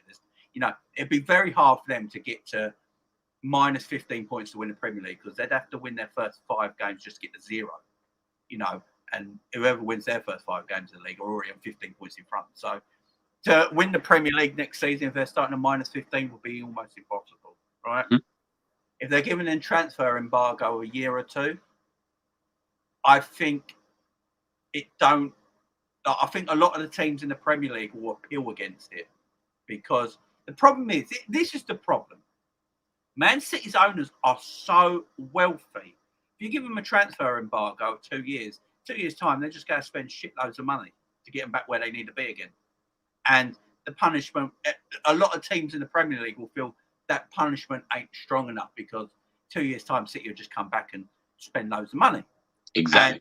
Because they got the money. So I think the only punishment, if all this comes true, and with the Premier League, they must feel very confident about this it all come out today.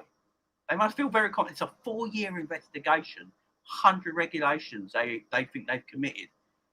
And apparently it can't go to CAS. They can't appeal to CAS about it because the Premier League's an independent organisation, unlike UEFA. So they can't appeal to CAS about it. So this is going to be really tough for City to get out of in that case. So the only thing they can get done for, which will appease the rest of the Premier League, is relegation. Yeah. That is it. And if they get relegated, then you ask questions, does City stay? Because City owners stay. Because I agree. they're number one in this all come out. I mean, 2 weeks ago when the Money League came out and City on top of the Money League for commercial revenue, everyone was looking at that angle. Of course. That doesn't make any sense. Yeah, of course. Maybe in 10 to 20 years' time, City might be legally on top of that, right? But their fan base at this moment in time isn't big enough for commercial revenue. Real Madrid should always probably be number 1, right? Because of the size of the club. Yeah. If you ask a non-footballing fan who don't know much about football to name a football team, most of the time, they're either going to say a well-known Premier League side or Real Madrid. Yeah. Because they're that well-known. They're the biggest club in world football. They've got a massive stadium of 80,000 people. I think it's a little bit more when the stadium's finished in the next season. They've got worldwide support. They've won, 14 Euro Champions Leagues. They're the biggest team in world football. They're the biggest team, yeah. They'll always be number 1, right? Always be number 1. The fact Man City are number 1, and you're like, how do they do that? Like we witnessed an FA Cup semi-final when Man City couldn't sell all their tickets for a semi-final in the FA Cup. The Charity Shield final in August, they couldn't sell their tickets. And you wonder how the hell are they number 1? And then what they're basically like. So the Premier League regulations, what they're saying they're broken. All this is basically to do with financial fair play, by the sound of it. So, and I've said it already. Rich people are very rich owners. They can spend, right? They don't really care about bringing money back into the club because they're so wealthy, right? But with financial fair play rules now, you have to bring no matter how wealthy you are, you can spend as much as you want as long as you spend it legally. That's what they're saying. Yeah, so it needs to come back to your football club. So it's not just to do with transfers; it's about wages as well, ain't it? And apparently, Chelsea are worried about next season if they don't make Champions League football. Is that their wage bill might be too high next season and might go against FFP? Right? It's not about the transfers, because apparently if Chelsea sold a player for 30 million this January, they would make profit. It makes sense. It makes sense. They've done their transfers over long periods. Yeah. And then City, I mean, it's all allegedly, so it's hard to go into. You don't want to get sued or anything like that. But and that's another thing I think about as well. We got to say allegedly for absolutely everything to protect themselves. So allegedly, they have made companies that are owned by the owners of Manchester City, that they build a company up for a year, then that company sponsors the team. Revenue comes in for that sponsorship, and then that company gets put away, disbanded and gone, and then they do another one. The airline they're sponsored by, I believe, is partly owned by the owners of Manchester City. So it's all a bit. That's all I know about it. And if they're using that to keep away from FFP and don't have to bring players in, because to this season, I did say it this summer. This summer was the first summer I remember City selling so many assets. And I said it this summer. It's a weird one that Sterling's gone, Jesus has gone, Zinchenko has gone, and they went to rivals. And it's like they weren't bothered about letting them go to rivals. I always said that was a bit weird. Like, City don't look the same team because they let go of important players to their side, and I don't think they really replaced them yet either. This is the thing. And you look at City this season, maybe they knew. Yeah. And they had to start making money by selling players. I don't know. I totally agree with that last little bit there. I think this didn't just, obviously we as the public ain't gonna know until later on. Yeah, allegedly. Do you know what I mean? We're not going to know about all of these alleged crimes and stuff like that until later on. Of course, we're just the public. But ultimately, I think this has been coming since the summer. I think I was listening to TalkSport and they were talking about it earlier this morning. And they were talking about, so I think they thought it was going to come out in the summer as well. Hence the reason why, as you said, City started selling players and, things like that just to get some money back in so that they can potentially use that as part of potential alleged evidence in the upcoming case that they've got coming on. They got the best net spend this season. The thing we used to go and this is it. And this is it. And this is why I say when it comes to the off-field stuff, 100% they need to be investigated. I'm not saying that they shouldn't. I'm not trying to defend. I don't care about Manchester City. Like, it has no real impact for me, it doesn't really have an impact on Liverpool. Like, we all watched those seasons. We didn't win. It is what it is. Move on, kind of thing, in my personal opinion. Crying about it now, crying wolf for me is just, it's kind of embarrassing. I prefer not to really do that. Because as I said, ultimately, when we were winning and we won the Champions League, again, I didn't hear anybody crying about, it potentially being, corruption or anything like that. It was all, we are the best. Why? Because we deserve to be there on merit. Leicester City deserve to win the Premier League on merit. Chelsea, Manchester, all these teams deserve to win it, merit, so to speak. So I'm not going to go down that route of worrying about like what happens on the field and stuff like that. So when we do come up to the off-field stuff, though, that's completely different. You know what I mean? That's totally different. If they're, would I say, again, allegedly, sounds like they're almost embezzling money in some way, shape or form kind of thing in these companies and stuff like that, then cool, be punished for it. You know what I mean? But again, everyone's gonna have a different opinion, and everyone's gonna sit there and say, I don't think this is enough. I think they should have gotten that. I think they should have gotten this. Blah blah blah blah blah blah blah blah blah. Like, it's not gonna appease every single person. There's probably fans out there in Scotland. Oh yeah, of course, it doesn't look good at all. And peak for you. But I think, everyone in Scotland, there's probably still a lot of fans out there who are still not happy with the sanction that Rangers got, because Rangers were still able to just fly up the leagues and stuff like that. Like, I don't know. Again, I don't know. Rangers could still spend money. Rangers were the richest team in every league they were in. Exactly. So did it really harm them? Did it same with Juventus when they got relegated to the 4th tier of Italian football? They didn't sell anybody. They kept everybody. They kept everyone. Del Piero was playing Serie B like team in like Division 4 in Italy. Do you know what I mean? It's like okay, you've also got to think like how much do you want of an impact? You know, wow, say swear. How much of an impact do you think is warranted here? You know, because the reality is, I'm sure all fans, what we really want, forget what the punishment is. The punishment is the punishment. We want a punishment that is going to have a long-standing effect on Manchester City. So whether that then means the owners have to leave, whether it means, you know, whatever it is, we want a long-standing effect, because the reality is, impact Manchester City for 3 years, but say, yeah, you can still keep all your players on the same wages. We're not going to, whatever the case may be, owners can stay. In 3 years' time, when they're back in the Premier League doing the same things and winning again and blah, blah, blah, what are we going to do? Moan again? Are we going to spend another 4 years going through another case to then moan again and blah, blah, blah? Like, for me, like I said, I just don't like the cry wolf thing. It just bugs me. And I'm just like, yeah, off field, I don't worry. Cool. Of course, they've done wrong. On field, nah. For me, no impact. No, let me not say no impact. That's a lie. The impact isn't anywhere near and not even close to the impact that a Juventus had. You got to understand, that was genuinely, as you say, match fixing. Do you even know what that means? Like, fixing matches so that they go in your favor.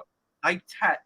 And it wasn't just them, by the way. It was Fiorentina, Lazio. They all got relegated. It wasn't even just Juventus. They all got relegated and points deduction. They tapped phone lines to other clubs so they could listen in transfer deals. I was reading it just before I come on, and I was like, bloody hell! Like, they had a police investigation where they were listening to Juventus, whoever the owner or chairman was at the time. They were listening into conversations that they were having with other people, like, around Italy. I was like, yo, this is like a proper big, like a big thing. But that has a direct impact.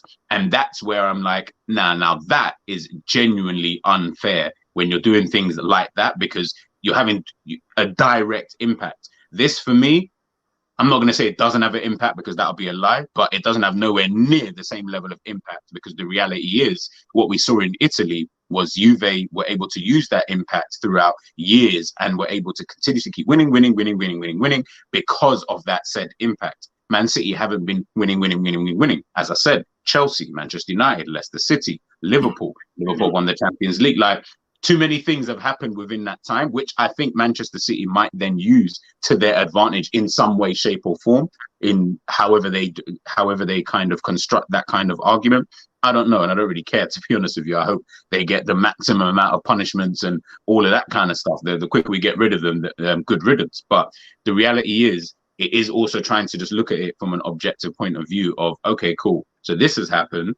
All right, cool. Or let's kind of like figure it out. What do we deem to be, you know, as public, what do we then deem to be a harsh, you know, kind of punishment and stuff like that? At the end of the day, we can all sit here and say, yeah, let's strip them of titles and stuff like that. But we all watch them games. We all watch those things. Like, we all sat here for the last 10 years and watched them win titles, you know, throughout that time. You know, that doesn't just erase immediately.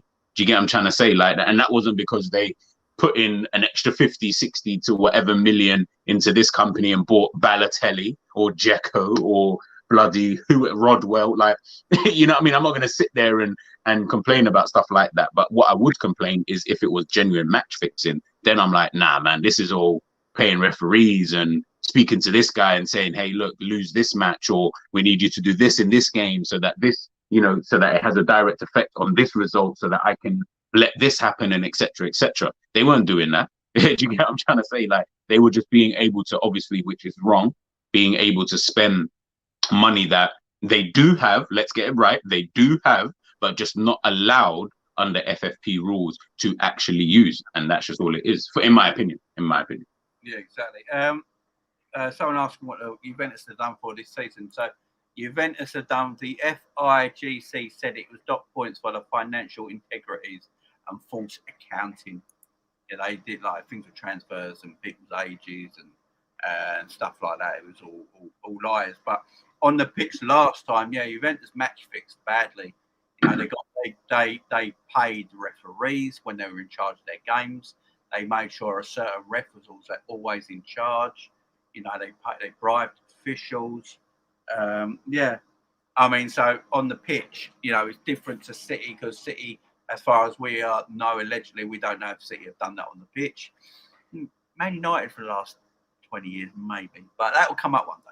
But but City, no, because look, City have lost league titles too, like Leicester's and Liverpool's, and you know maybe Arsenal this season as well. So behind the scenes, look, if they've done all this behind the scenes, they're in trouble, man. They are in trouble. They deserve to be punished. They deserve to be punished. Punishment they will probably get. He's probably being dropped out of the Premier League, which because the Premier League are going to have to look at their regulation. They're going to have to look at this. And the Premier League are going to have to treat City maybe a little differently because how wealthy they are. Because if the punishment is minus 15 points, yeah, they don't win the title next season, but the season after that, they're back to being Man City again. And a lot of the Premier League teams will not be happy with that punishment and will appeal it. If it's a fine and deductions, again, it's not enough because Man City can pay any fine you give them. And the fine has to be legally. I mean, it can't be like $1 billion fine or anything. It has to be a proper, you know, a legal fine. You know, so City can pay any fine.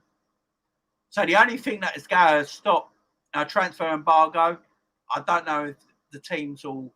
I mean, what you just have a 2-year head start on Man City, but how wealthy are Man City? That 2 years can be like that in one season. You know, when they get their transfer embargo back and just buy the players they need. If you put a transfer embargo on this squad at the moment, next season, City could be in trouble for a while because this City squad at the moment ain't the greatest.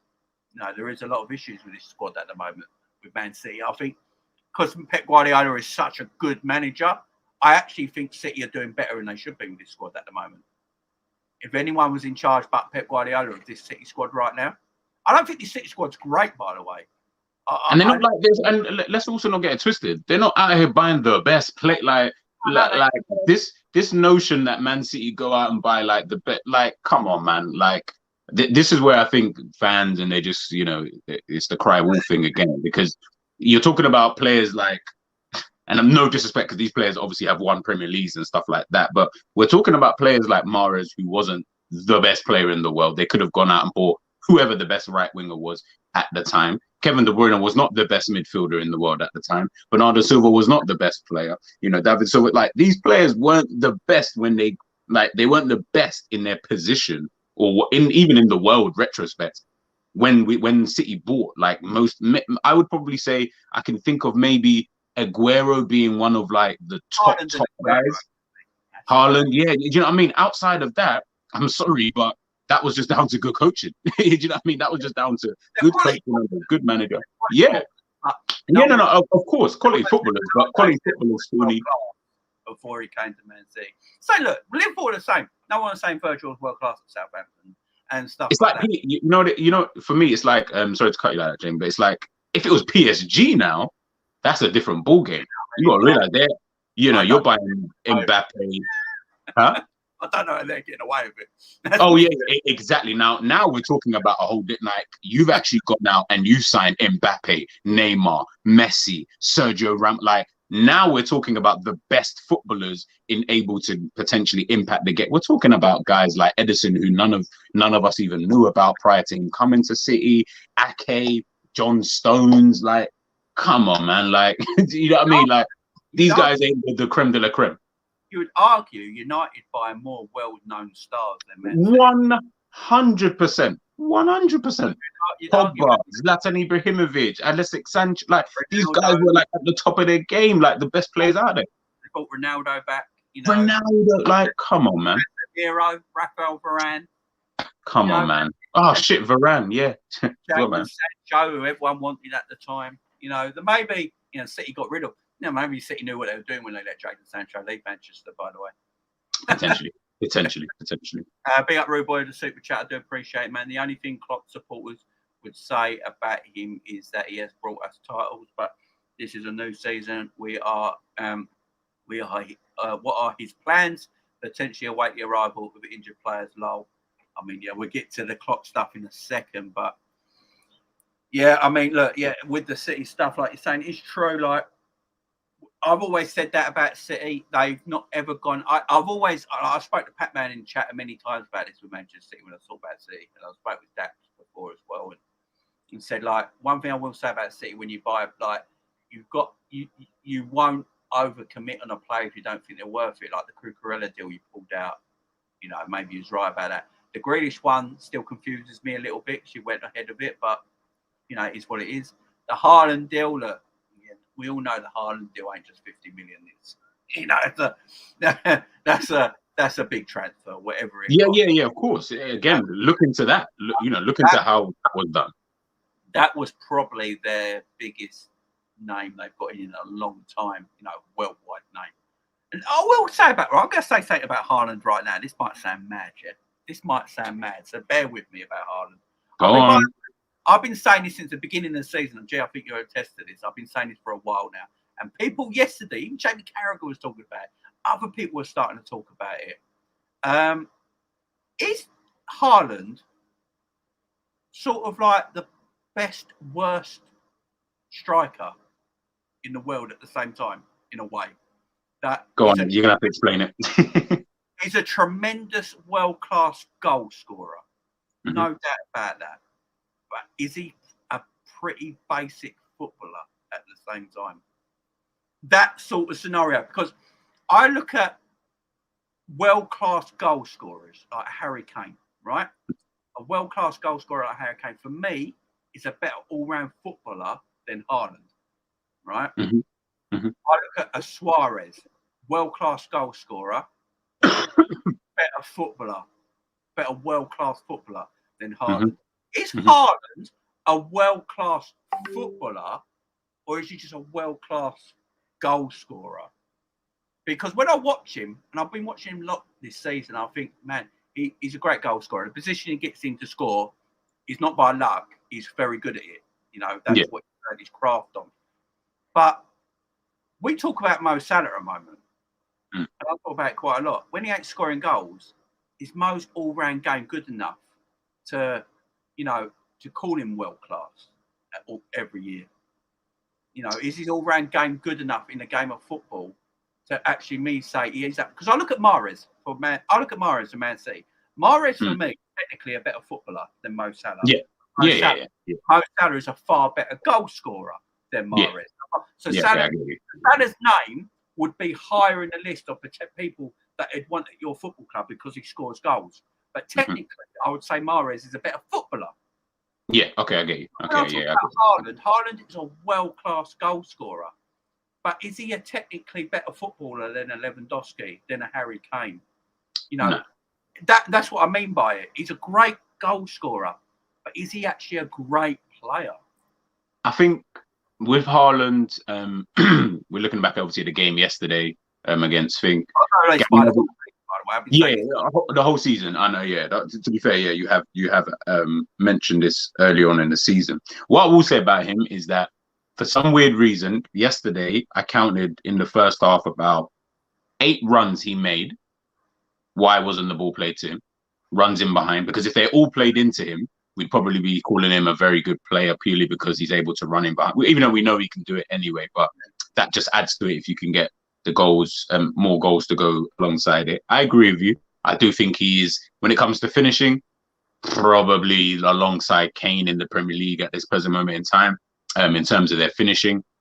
In fact, probably even world football, like this guy can finish from a lot of places, and he's got different types of finishes as well. He can finish with his head, angles, you know, rockets, whatever you kind of want, he can kind of do that. But yeah, in terms of his overall gameplay, yeah, I do think that's something that he needs to potentially. It's difficult though, because I'm like, you need to get better at it, but it's not hindering you so much. But I do think you do. It's the Salah thing. You know what? It is the Salah thing. It's like, it's what I always say. It's like, you do need to improve upon it, but if you improve upon it, will that take away from your actual best traits?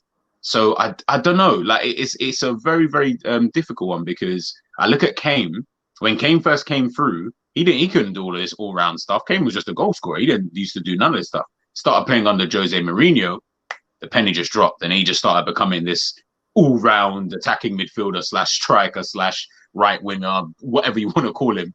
You know, he was doing all of that. Haaland, look, he's one of the best finishers on planet Earth at this present moment in time. I think no one could disagree with that. But yeah, his overall game, I don't know, man. I honestly don't know, because I just think any team would love to have him, regardless of who you are. But at the same time, yes, like, Salah over Mahrez as a right winger for your team because of the goals he gives. Yeah, but I like Mahrez, to be fair. Mahrez is technically a better footballer and pleasing on the eye than what Mo is. Yeah, 100%. Sometimes Mahrez don't score in a game, but what he does in a game, he can still get man of the match. You know what I mean? So, but Mo's the more marketable right winger because Mo scores 20+ goals every single season. So he's a more marketable footballer. Haaland's always going to be the most marketable striker because he scores 30 or 50 goals every season. I look at Wayne Rooney. Is Haaland a better striker than Wayne Rooney? Wayne Rooney would score 30 goals a season, right? But his all-round gameplay would help his team also win a league. Now, if you score 50 goals a season, good question. If you score 50 goals a season as a striker, yeah, and you win the Premier League, is that any difference really to Wayne Rooney, who scored 30 goals, 20 less, but still won the Premier League? But his all-round game is a lot better. That's what I'm saying. The thing is, what you're saying, yeah, I agree. Like, I 100% agree. It's so, like I said, I think it's just a tricky one because the reality is, I wouldn't be complaining if I was Haaland right now because I'll be like, I'm the top goal scorer in the league. No one's going to outscore me at all by any stretch of the imagination. I'm going to continue. Sorry? Is he going to break Mo's record? Because he's slowing up a little bit. What is Mo's record? Mo's 32 Premier League goals, ain't it? What's Haaland? I'm not sure what Haaland's on. If anyone in the chat knows, I think he's on 24. 24. He might. He probably will. He probably will. But, you know, people, the thing is, he's slowed up a little bit. And I think but he's going through a little bit of a. I think what it is, people are starting to work Haaland out a little bit in the Premier League. Yeah. I do agree. The one thing I will say, you can defend Haaland out of the game. Yeah, I agree. And this is what I'm saying about his footballing ability. Yeah, he's on 25 Premier League goals, so he's going to break it. He only needs 7 goals. Yeah. I think he's going to break it. But his footballing ability, sometimes I think of it sometimes. I look like someone said. I think someone wrote the other day he'd have to break. So Ronaldo's goal scoring record, yeah, he'd have to score 40+ goals for 14 years. 40+ goals a season for 14 years to break Ronaldo's record. And I look at Ronaldo and think, Ronaldo just won a goal scorer alone. Do you know what I mean? His all-round ability was. When Haaland gets to Ronaldo's age, Haaland will still be at an elite level. I think he'll be like a Ronaldo when he does it in terms of when Ronaldo is obviously older. When he gets to that age, you're going to be like, yo, Haaland is still one of the best strikers in the world because he can do what he doesn't rely upon. I mean, he's got pace, of course, and he does. Now, I was going to say relies on the pace, but I don't feel like he relies on it.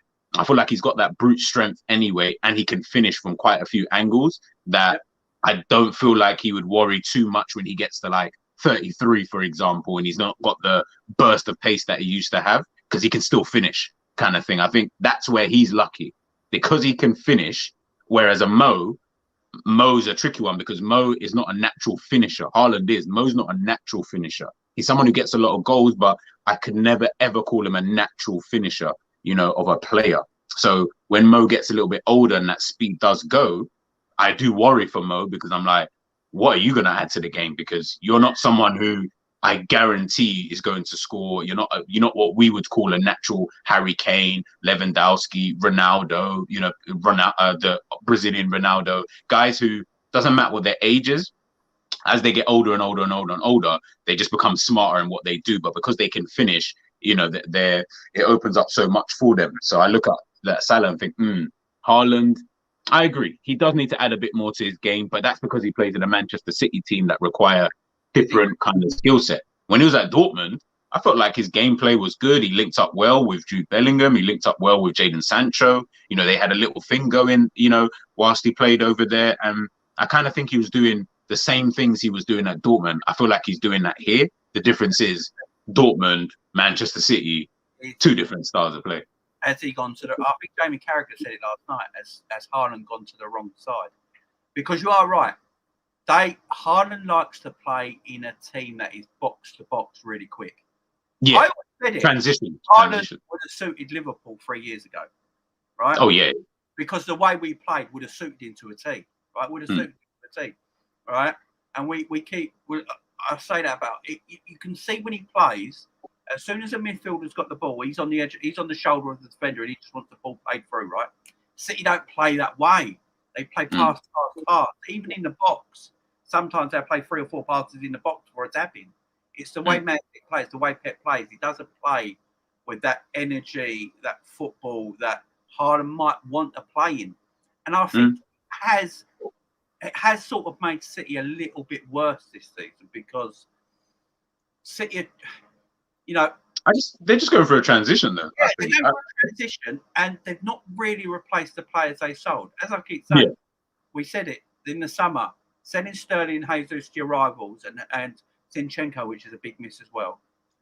It's looking mad now. It looks nuts, and no one spoke about it, and they got away with it a bit. But now with all this news coming out, it looks like, oh, that's why they did it. There were assets they could get money for. There were assets they could literally get good money for. They got good money for all of them, and they let them go. So without letting their better players leaving, you know, Silva left. They kept hold of. Gundogan's going to go next season. Bernardo Silva's going to go next season. City going to go again. But I do look at City squad. I looked at it against Tottenham yesterday. I know they got injuries, like we all have. But I looked at their squad yesterday and I thought, Jesus, it ain't actually as good as it was 2 years ago. It's definitely not as good as it was 2 years ago. It's their defence. It's the defence. The squad that impressed me the most is when they had Sterling, Sane, and Aguero.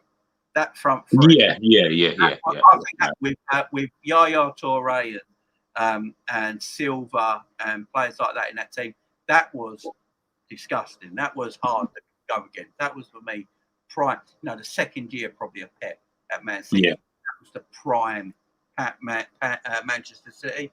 Now look at City, I think if you play, look, Liverpool at home managed to play against them and not concede a goal somehow, and then we went away to their ground and had a cracking game when we shouldn't have because we're terrible at the moment.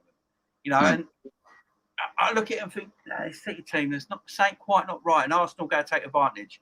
I can't remember a time when Arsenal lose against Everton in a game. I think we all saw Everton winning that. I said that. I be in charge of that game. I was like, Everton winning this game.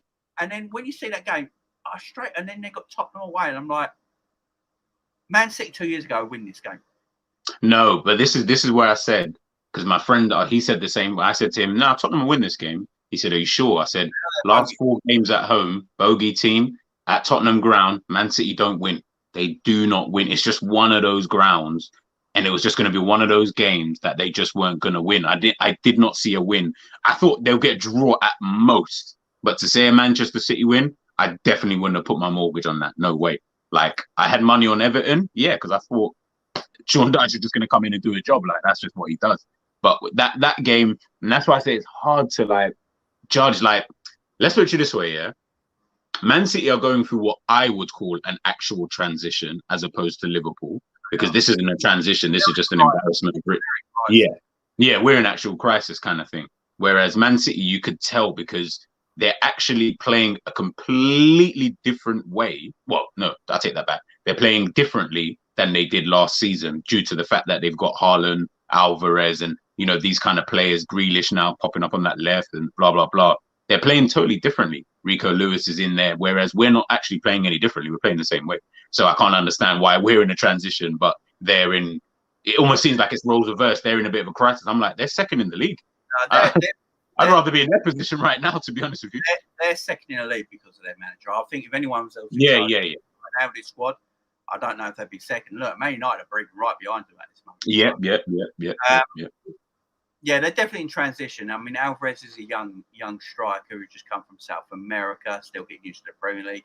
Now, Haaland is all his goals he scored is amazing, but you know he's still getting used to the league himself and the way Man City want to play with him. You got Lewis who's come in there now. He's played right back and left back. He's only a kid. You know, he looked very inexperienced yesterday against Tottenham. You got Akanji, who I don't think is that great. They got issues there. Ederson don't look like the same keeper he once was.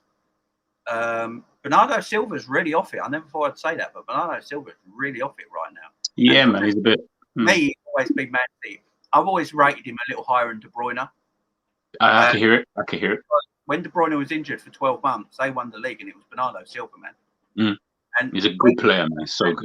When Silva and Haaland still play together, I always think Bernardo Silva is just that level. He's just that level. But Haaland gets the spotlight. You've always got that player who gives you the spotlight, if that makes sense, and lets you shine. And without that player, you can't shine. And I think that is with De Bruyne and Silva sometimes. I think De Bruyne needs Silva more than Silva needs De Bruyne. And that's why I've always rated Bernardo Silva very, very high as a footballer. But he's been off it. De Bruyne looks a bit out of sorts at the moment, getting dropped for a big game at Tottenham when you need a win. That surprised me. That tells me something is clearly going on. Something's going on with Foden as well. Got rid of it straight away because of disagreements. You know, Cancelo's been put out the door this January. So there's definitely something going on behind the scenes. And then 100%. And then this investigation has come out today. If you put it all together, it tells you there is actually something they're actually quite seriously worried about behind the scenes. Yeah. So, but that's Man City, right? Right. Let's talk about Liverpool quickly, right? Yeah. I'm tired of Manchester City. All this about Liverpool, and then the Man City stuff come up, and if I didn't talk about it, I wouldn't be doing my job. So I had to talk about it. Yeah, of course. So when people watch this back and think they say the thumbnail and that don't equate what you're talking about, well, you know, it all went back to what happened just before I went live. So Jurgen Klopp. So I've seen a lot of people want to put their full trust in Jurgen, right? And not I understand people's love for Jurgen Klopp. I can. Right? I am not going to tell people they're right or wrong for their love for Jurgen Klopp, right? If you're a young Liverpool fan as well, like I'm 41, so I'm a little older. But if you're a young Liverpool fan and, you know, this is proper success that you've had for all these years under Jurgen for the last 6 years. You've had proper success. You've seen us win every single trophy there is to win, apart from the Europa League, because we've never been really in it, right? Which we might be this season, right? Potentially. To complete the set, I suppose. But if you're a younger fan, you look at it that way. You're like, I love Jurgen, man. I absolutely adore him. He won us the Premier League. He's won us the Champions League. We've been in 3 Champions League finals in 5 years under him. You know, you can't win everything, of course. You can't. You know, sometimes you just have bad luck in finals and shit happens. Like, you know, he never saw Karius just giving the ball to Benzema in a final, did he? I mean, things like that can't always be blamed on him, and it's hard luck there. So I get why people love the guy. I love Jurgen. Right? I love Jurgen. But I did my research in this. I've been researching it. So Jurgen Klopp and his team 5 years ago came up with a plan to make Liverpool successful. They come up with a plan 5 years ago. So Jurgen, his coaching staff, the sports science guys, the sports fitness guys, and the physios and the medical department and all that came with this plan where we are going to try and change everything. This 5-year cycle. This is the way we're going to do it. We're going to train the way we play. Everything's going to match up. Everyone's got a role in this club. We're all going to work together in this role to get us where we are. And he did the same at Dortmund, and he did the same at Mainz, right? And where I'm coming to this is the players were playing at the peak of their fitness and their ability. And it started to happen around the Champions League year when we won the Champions League and started competing with City. Then 2 years there, in that 5-year cycle, they were at their peak fitness, their peak level. A level I've never seen Liverpool play under in my whole life. That was a level that was ridiculous, and it was only matched by the level of Manchester City and Pep Guardiola, right, in European football. Them two were going at it head to head. If you go back and look at Dortmund and Bayern Munich under Jurgen Klopp in that same sort of 4 to 5 year period, where Jurgen picked up this team, his dead side, like Liverpool. Took a year or so to get the right players in. He made sure he employed the right physios, the right scouts that he trusted to look for players to get a fitness regime going that could take them places. And them and Bayern Munich went toe to toe.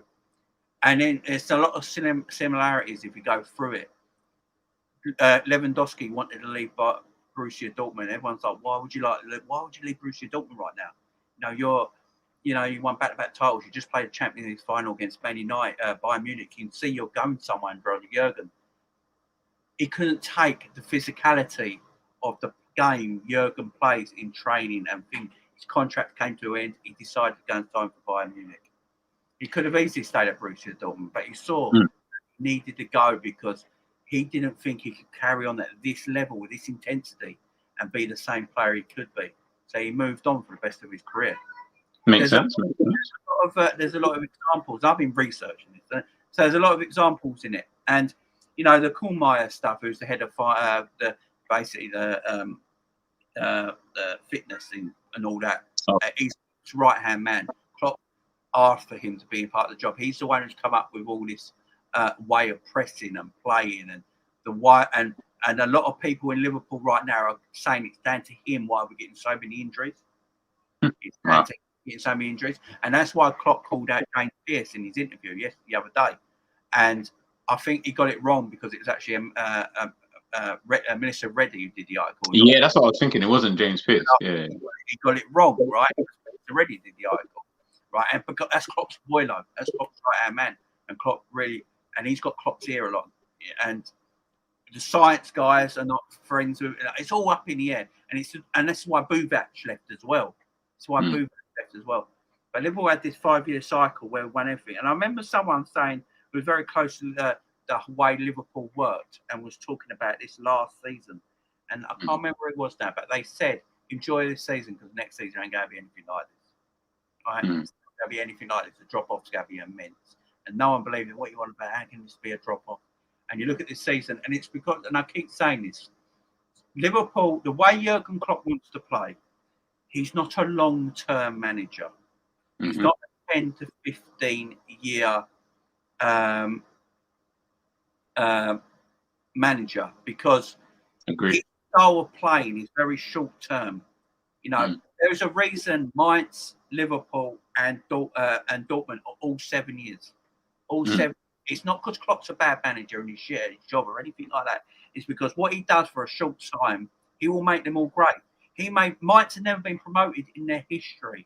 He got them promoted. Yeah, he got relegated again with them, but he got them in the top league, playing at a level with no real money. Mainz have never experienced, and put them on the map. Dortmund, he took over a broken club, got playing some beautiful football, which is why I wanted Jurgen Klopp as manager. As soon as I knew Brendan got the sack, I was like, I'll get Jurgen. Look what he did for Borussia Dortmund, and the likeness there between the two cities, the two clubs. Go and get him. And look what he did Dortmund. Dortmund and Bayern were arguably the two best teams in Europe at that time. Absolutely incredible stuff. And he's done this. He's not. I do read super chats, guys. If you super chat me, I will read them out. I star them. AGD. I star them. And then when I finish talking, I'll get the super chat up and read it to you. I don't lose them, I promise. I don't want to break my thing when I'm chatting. That's all, my man. I star them and I keep them and store them. I'll read it out for you in a minute, my friend. And he's just come to the end of his cycle. So this is what I'm saying. Next season isn't automatically going to be better because it's a year off, and the players will be back next season because of the longevity of what it took them out of them last season. Jordan Henderson is going to be 32, 33. He's not going to get better next season. Fabinho is a 29-year-old whose legs have gone because he's been running the ground for 4 years through the intense training and the intense matches that he has to play in that position, what Klopp wants to do. He's not a bad footballer overnight. He just hasn't got it in him to play the Klopp way anymore. But for the Atletico Madrid team, where it's all compact and nice and tight, he'll be a superstar defensive midfielder. Yeah. James Milner can't do it anymore because he's 38. Salah looks like he can't do the job, but Klopp wants him to do out in the right wing anymore because he hasn't got the legs in him to press anymore because the intense 4 years in his legs. What Liverpool train and play in the games, the intensity they play with, will shorten these careers of these footballers. They just shorten their careers. So going again next season is going to be extremely tough for Liverpool.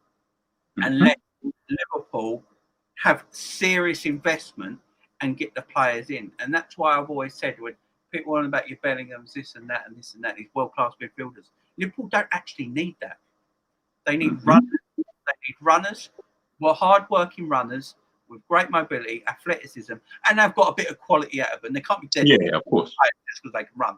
They've got to have a bit of quality about with them at the same time, you know. And then Liverpool will get back to where they want, and Klopp can go back to another 5-year cycle. But he needs serious investment into that. If he can't, you know, why putting these players out? Because these ain't bad players that are taking out the 11 up. That 11 that played against Wolves ain't shit players. Yeah, just that they can't do what Klopp wanted them to do anymore because the exertion in their body is gone because of that time period they've been playing for Jurgen for. I know it's a long explanation, people, and no, that is my point of view. I don't know how you feel. No, Jamie, I agree with everything. You already know I want Klopp to leave regardless. But the way you just put it in that thing is exactly why I think he should go, because everything you said is exactly the reasons as to why his time in Liverpool is done now. Not because he's a shit manager, not because, you know, all of this, like, you know, as much as I'll get mad at him and angry at him and some of the decisions he's made this season and some of the lineups he's put out and stuff like that, I don't automatically sit here and think, yeah, he's a shit manager. You know, he's not one of, no, of course, like, that'll be stupid of me. Do you know what I mean? That'll be, you know, reactionary, if anything. I agree that he is one of the better managers anyway, in recent history. I do think that, you know, in what he's been able to bring to football in a general sense, his way of playing, I won't say unique, but it's definitely a way of playing that brings people together, team, fans, you know, everyone comes together, and it's like you play for this one man. And I like that. I do like that about Jurgen Klopp. He's able to do that quite well. But like I said, and Jamie said it there, guys, you know what I mean? This wasn't me who said it. Jamie just said it. At the end of the day, what Jamie's saying is all true, because the reality is it's not sustainable. And I think the main problem that he's got is that I don't look at it from an FSG or from an ownership point of view, because I'm just like, the reality is, whether you got good or bad owners, you've still got to show a level of adaptability within that. And he's shown none at all whatsoever. You know, we've seen it. You know, people kept telling me about how Liverpool played prior to the World Cup. You know, we switched this formation, etc., etc. So why did he go back to a 4-3-3? Like, what was the need in doing that? You were doing absolutely fine. Yeah, I wasn't that happy in terms of the team's overall performances, but we looked a lot better than we do now. I can tell you that for a fact. We look way better than what we do like now. So I'm just like, why is there this level of reluctancy in order for you to just change things, maybe try a different formation, a different way of playing, and just because you've got to utilize the players that you've got. And as we've seen, Mainz, Dortmund, when he's been there, it's not sustainable. They'll get to the top of the mountain. In obviously Mainz's context, they get promoted. In Dortmund's, they get to Champions League final. They win the Bundesliga. Liverpool, they win the Champions League. They win the Premier League. I never ever foresaw that he was going to come out here and be able to continue playing this way and it just continue winning. Eventually, players are going to, you know, drop to their feet. Lewandowski, he made the right choice. How old is Lewandowski now? Still looks like one of the best strikers in the world. In my personal opinion, he never would have looked like that if he had stayed at Dortmund. Never would have looked like that, because his legs would have just gone. Thiago, we're seeing it currently, but we're going to see it even more so if Thiago decides to stay for an extra 2-3 seasons. Thiago's going to look like a crap player soon. I can already see that coming. Do you get what I mean? Because what he's actually good at doesn't suit Liverpool or the way that Jurgen Klopp wants to play. You know, and I think it's like that for quite a lot of players, where you get to this point where you've exhausted all your energy, you know, all your main physical attributes. You've exhausted that. Now we've reached a stage whereby, you know, you're 33, you're 34, or, you know, James Milner, you're 38. What you should be relying upon, if you're not someone who's just going to be blessed with pace for the rest of their life, what you should be relying upon is your technical attributes and stuff like that, your IQ of the game, you know, your positional awareness and stuff like that. With Klopp, I don't see any of that. So I feel like now that the team is in this position, we've got too many players who are now in this position, like way too many players. Too many players who are in a position whereby they're just sitting there thinking, well, the reality is Klopp's asking me to be intense. Klopp's asking me to run. Klopp's asking me to do this. Klopp's asking me to do that. But he's not asking me to do the one thing that I can still do at the age of 35, 36, 37, which is my ball playing abilities. I can still have that. Fabinho, as you rightly said, I think if Fabinho goes to a different team who care more about the ball than they do running, I don't think we'll see too much difference with Fabinho. I think he'll be a good player wherever he goes, wherever that might be, blah, blah, blah. You know, Thiago, the same thing. And even the young players who are not haven't really got the physical attributes, Harvey Elliott, Carvalho, Bajcetic, they're all ball playing players, like football players. They're not runners. They're not industry guys. You know what I mean? But they can play ball. Bajcetic, we've seen it. Nice little touches in the middle of the park, able to get himself out of situations. We've seen Carvalho when he was playing for Fulham. We've seen Elliott in phases at times, what he can actually offer. They're not offering you physical attributes. They're offering you good ball playing ability. So you need to utilize that, but he's not doing that. And that, for me, is the reason why I keep saying, I'd rather you just go. I'd rather you just go and we bring someone in who can utilize that and utilize the players that we have and play a completely different way. But also, my main thing is being able to be adaptable in different games. I don't want to see you continuously playing the same formation. For example, last season, even though we got to the final, and I'm not saying he definitely should have done this, but you got to a situation where you got to the final where we had players who were not really fit in Fabinho, Thiago.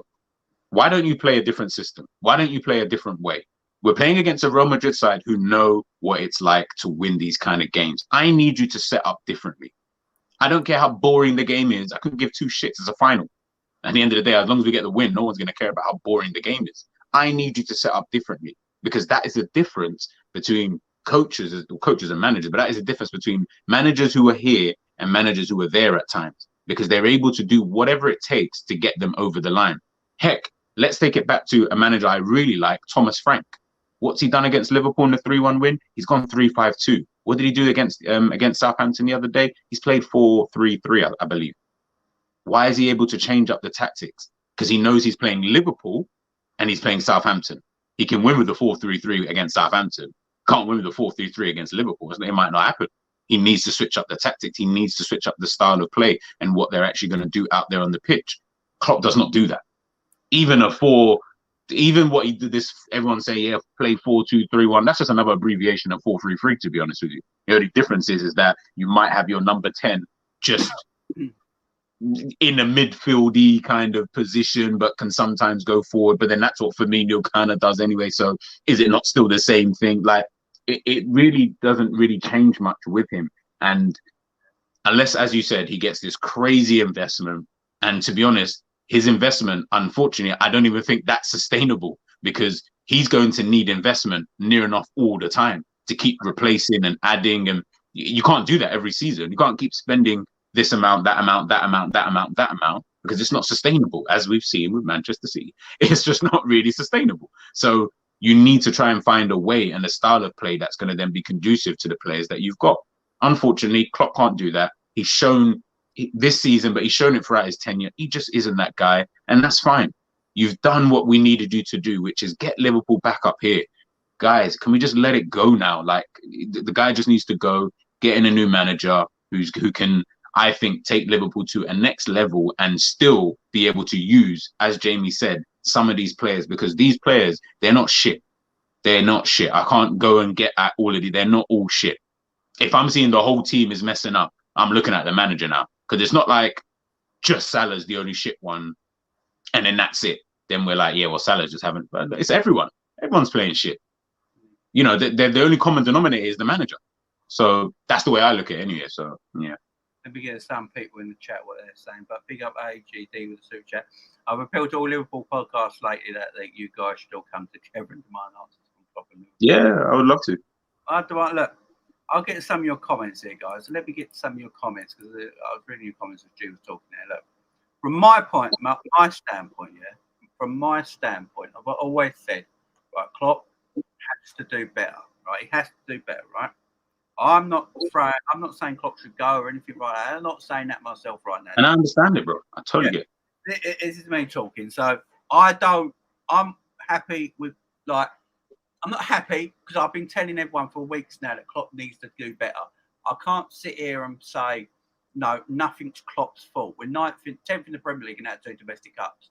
I can't just say nothing's Jurgen's fault. Yeah, the ownership have got a lot to blame. And I've told you everyone already, I want FSG out. Yeah, let's get FSG out. I've been telling everyone that all season. But Klopp has to take liability on what he's doing at the same time, yeah? Mm-hmm. You know, but as I keep saying, Klopp's ability, what he does in the game is fantastic. Klopp could go to another club tomorrow, yeah? A club that's down on their luck, that's a big club, that's down on their luck at the moment. And then within 5 years, he'll probably won back-to-back league titles with them, got to a European final, maybe won a Champions League in that 5-7 year period, because he's tremendous. I'm not getting away from that, guys. He's tremendous at that. But to keep Klopp longevity, if you want to keep Klopp for the long term, he needs heavy investment in his team. He needs heavy investment in his team. Now, what I'm saying to you guys is, so the 5-year plan Liverpool had, yeah? So they did 5-year plan, right? And Liverpool knew that certain players were coming to the end before that 5-year period. You like your Hendos, your Fabinhos they started to look at, your Salahs and stuff like that, your Matips, your Hendersons, your Milners, your Oxlade Chambers, your Navigate. They sort of knew they needed investment 2 years back to keep the train going. Now, if Klopp had heavy investment 2 years ago and we got rid of some of the dead legs and we got in some younger players and we kept going, the train might have kept moving, right? The train might have kept moving for another couple of years and we might not be where we are now. So I'm not putting the whole blame on Jurgen. You know, investment need. The thing with what owners have got to remember about Jurgen is that he will be successful for you under a football club. He will be successful with you in a football club. He's been a success everywhere he's been. You know, Mainz, all right, didn't win anything, but Mainz as a football club never been promoted, and he gets them promoted and puts them on the map. It's success. Borussia, where they were floundering. They were surviving relegation. They were a team on their backside, a bit like Liverpool were, and he came in back-to-back league titles against the mighty Bayern Munich. By the way, no other team has won the German title since Jurgen Klopp left. You know, it's been 10 years almost. And he won back-to-back titles. He won their version of the FA Cup, the Poker, or whatever it's called. He got to a Champions League final. So he is successful as a manager because he is a tremendous manager, guys. And I'm not saying he's not a tremendous manager. But he needs, if you want to keep Jurgen long-term and him to keep going long-term as a manager, he needs heavy investment. So it's not everywhere he's been. Unfortunately for Jurgen, the clubs he has managed haven't got that investment. He managed Mainz. They haven't really got that investment to keep the train rolling. That's why under the 7th year, it started to go a little wrong. Borussia Dortmund, they didn't really have the investment to keep the train rolling because Bayern Munich got massive and just kept pinching their players all the time because it's what Bayern Munich do. They run German football. And Jurgen, after 7 years, couldn't continue that momentum because he kept losing his best players. He couldn't invest enough in to get better players in and keep the trains going. And at Liverpool, it's the same. Liverpool haven't got the investment he needs to keep things going past the 7-year mark. So I'm not saying this is all Jurgen's fault, everyone in the chat. Jurgen needs help from the owners that he's at every club with. You know, it isn't a coincidence. The 7-year thing, guys, isn't a myth. It isn't a coincidence. It's the fact that Klopp gets so much out of players. You know, what he does, his coaching and management is so intense that if you don't invest properly, they can only go for a certain amount of years. Why do we always, that's what we say, guys, that, you know, we always say that people like Fabinho at 29 is really 38 in Klopp years because the intensity it takes to play in a Jurgen Klopp team, Why do you reckon why do you reckon Mane wanted to leave? It's not all Jurgen's fault, in my opinion. If you want to keep Jurgen, then you need the right investment. So for me, the new ownership, if new owners do come into Liverpool Football Club, then I'd be interested to see then what will happen. Will they get the players in for Jurgen? If they get the players in for Jurgen, right? If new owners come in, right, and get the players in for Jurgen Klopp that wants to play, that can play Jurgen's way of playing. That is why I said Mason Mount would probably be a decent player for Liverpool. People might not like to hear it, but under a Klopp way of playing, he'd probably be a decent player, like a Gini Wijnaldum type. He'd probably do a job, you know. Essentially, essentially. Jordan Henderson did a job for Liverpool. That's not pretending, right? Mock Jordan Henderson for his footballing ability all the time, yeah, right? But Jordan Henderson did a great job for Liverpool in the Klopp era because he was able to do what Jurgen Klopp wanted him to do as a midfielder, right? And it worked. Now, we weren't one of the best teams in Europe, you know, by mistake. It was worked at, and Jordan Henderson's was part of that process. So what I'm saying is, that's what I'm saying. We don't always need the world's best. Liverpool never had a world-class midfield. Under the Jurgen Klopp era, we never had a world-class midfield. It was never as good as like a Barcelona, a Juventus, a Bayern Munich, a Man United at that time, a Man City's or anything like that. But they knew the system. Football is all about systems now, guys. It's all about systems. You know, you don't see the flag. Like Ronaldinho wouldn't survive in today's football because of the way it's systemated. He wouldn't be able to be as flashy as he was 15 years ago. You know, they would take that away from him a little bit to be more of a system kind of player. It's all about systems. You get the right players in to fit your manager's system, you will be successful. Man United struggled for years. They got all different managers in, got all these players in, and went, "Oh, Paul Pogba will work in any manager." No, but it didn't work. Eric Ten Hag came to Man United and went, "I don't want Cristiano Ronaldo." Ronaldo has never been told no by a manager in his life. And he said, "I don't want Ronaldo. He doesn't fit the system I want to play." And he's getting Rashford playing now because he fits his system. He's getting Fernandes playing now because he fits his system. And United are looking better for it. So that's what I'm saying, guys. You're getting the right players in for Jurgen, and Jurgen might be successful again. But it all depends on investment. And if investment ain't there, what I'm saying is, if FSG are still in charge of Liverpool Football Club, is there a point of Jurgen Klopp staying at the same time? Because he's not going to get the players in he needs. And that means he's going to have to sign contracts to players we know are finished. So that means, Henderson will stay. Milner will stay. You know, they give a contract from Keita out of nowhere because someone ain't coming in. So he will stay. You know, Salah got that new contract, you know, and we keep going. And the same problems will happen next year as are happening this year. So it's to do with everyone in the club, in my opinion.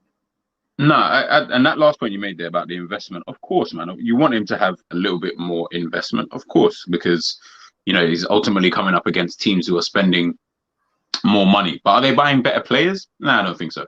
I think the players we have should be better than most of the players that have been signed by Arsenal, by United, by Chelsea. We have better players, you know. We really do have better players. So yes, they're spending more. You know, we got outspent by Nottingham Forest.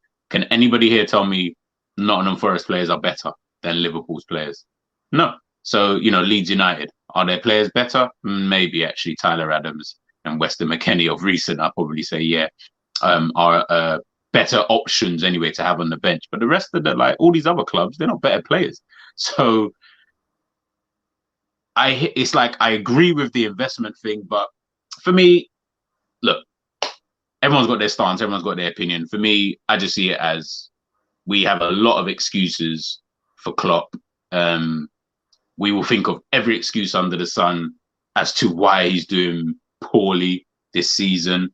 Even though, as you said, you know, reading or listening to what you listened to before, or read what you read about the guy saying this season's going to be a complete drop off. You know, how would he have known that we were going to sign a Nunes and let go of this guy and do, like, he wouldn't have known all of that, you know, kind of thing. So the fact that he was saying that from last season, you know, it's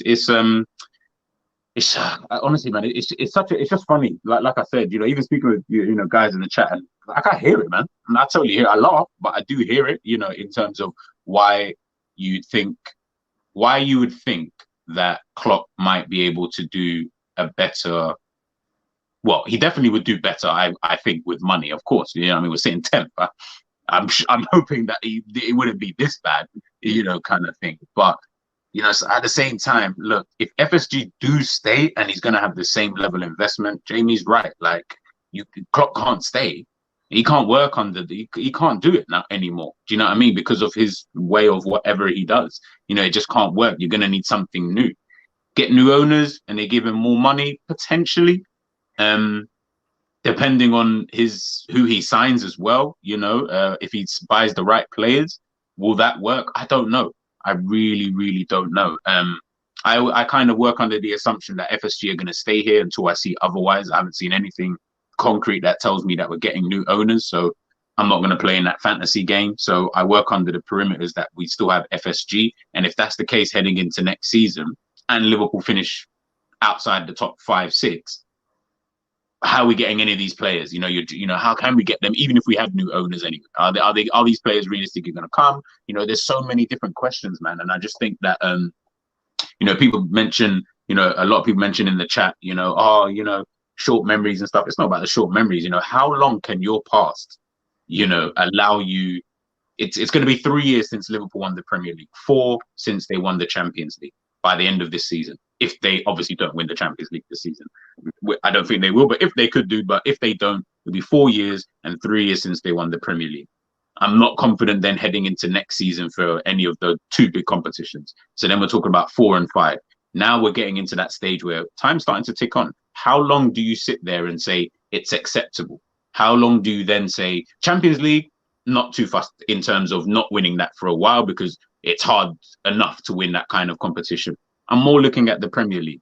We keep comparing it to the old of, it's been 30 years and Klopp done this, and it doesn't matter how long it was before because he's done it now. Now that he's done it, he gets judged by that. He doesn't get judged by what we did before. He doesn't get judged by Hicks and Gillette. He doesn't get judged by any of that. He gets judged by his time here now since he won the Premier League. It's going to be 3 years since he won the Premier League. If he doesn't win it next season, or it doesn't even look like he's going to win it, you got to sack him. Because then I'm not, you know, now we're going 4 years without winning the Premier League. How long does it then go before you then say, no, let's wait until it's another 10 years or whenever he decides to leave, 2026. Let's wait until then and then just let him go. No, you know, doesn't, like, sometimes I do wonder, do people really want to be successful in today's day and age of football?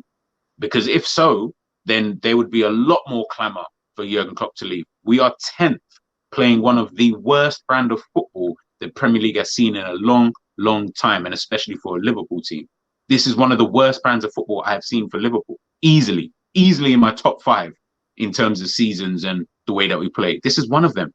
With this manager, his past can only take him so far. We need to let go of the past because big clubs are not doing that. They don't care about your past. And these big clubs are still winning.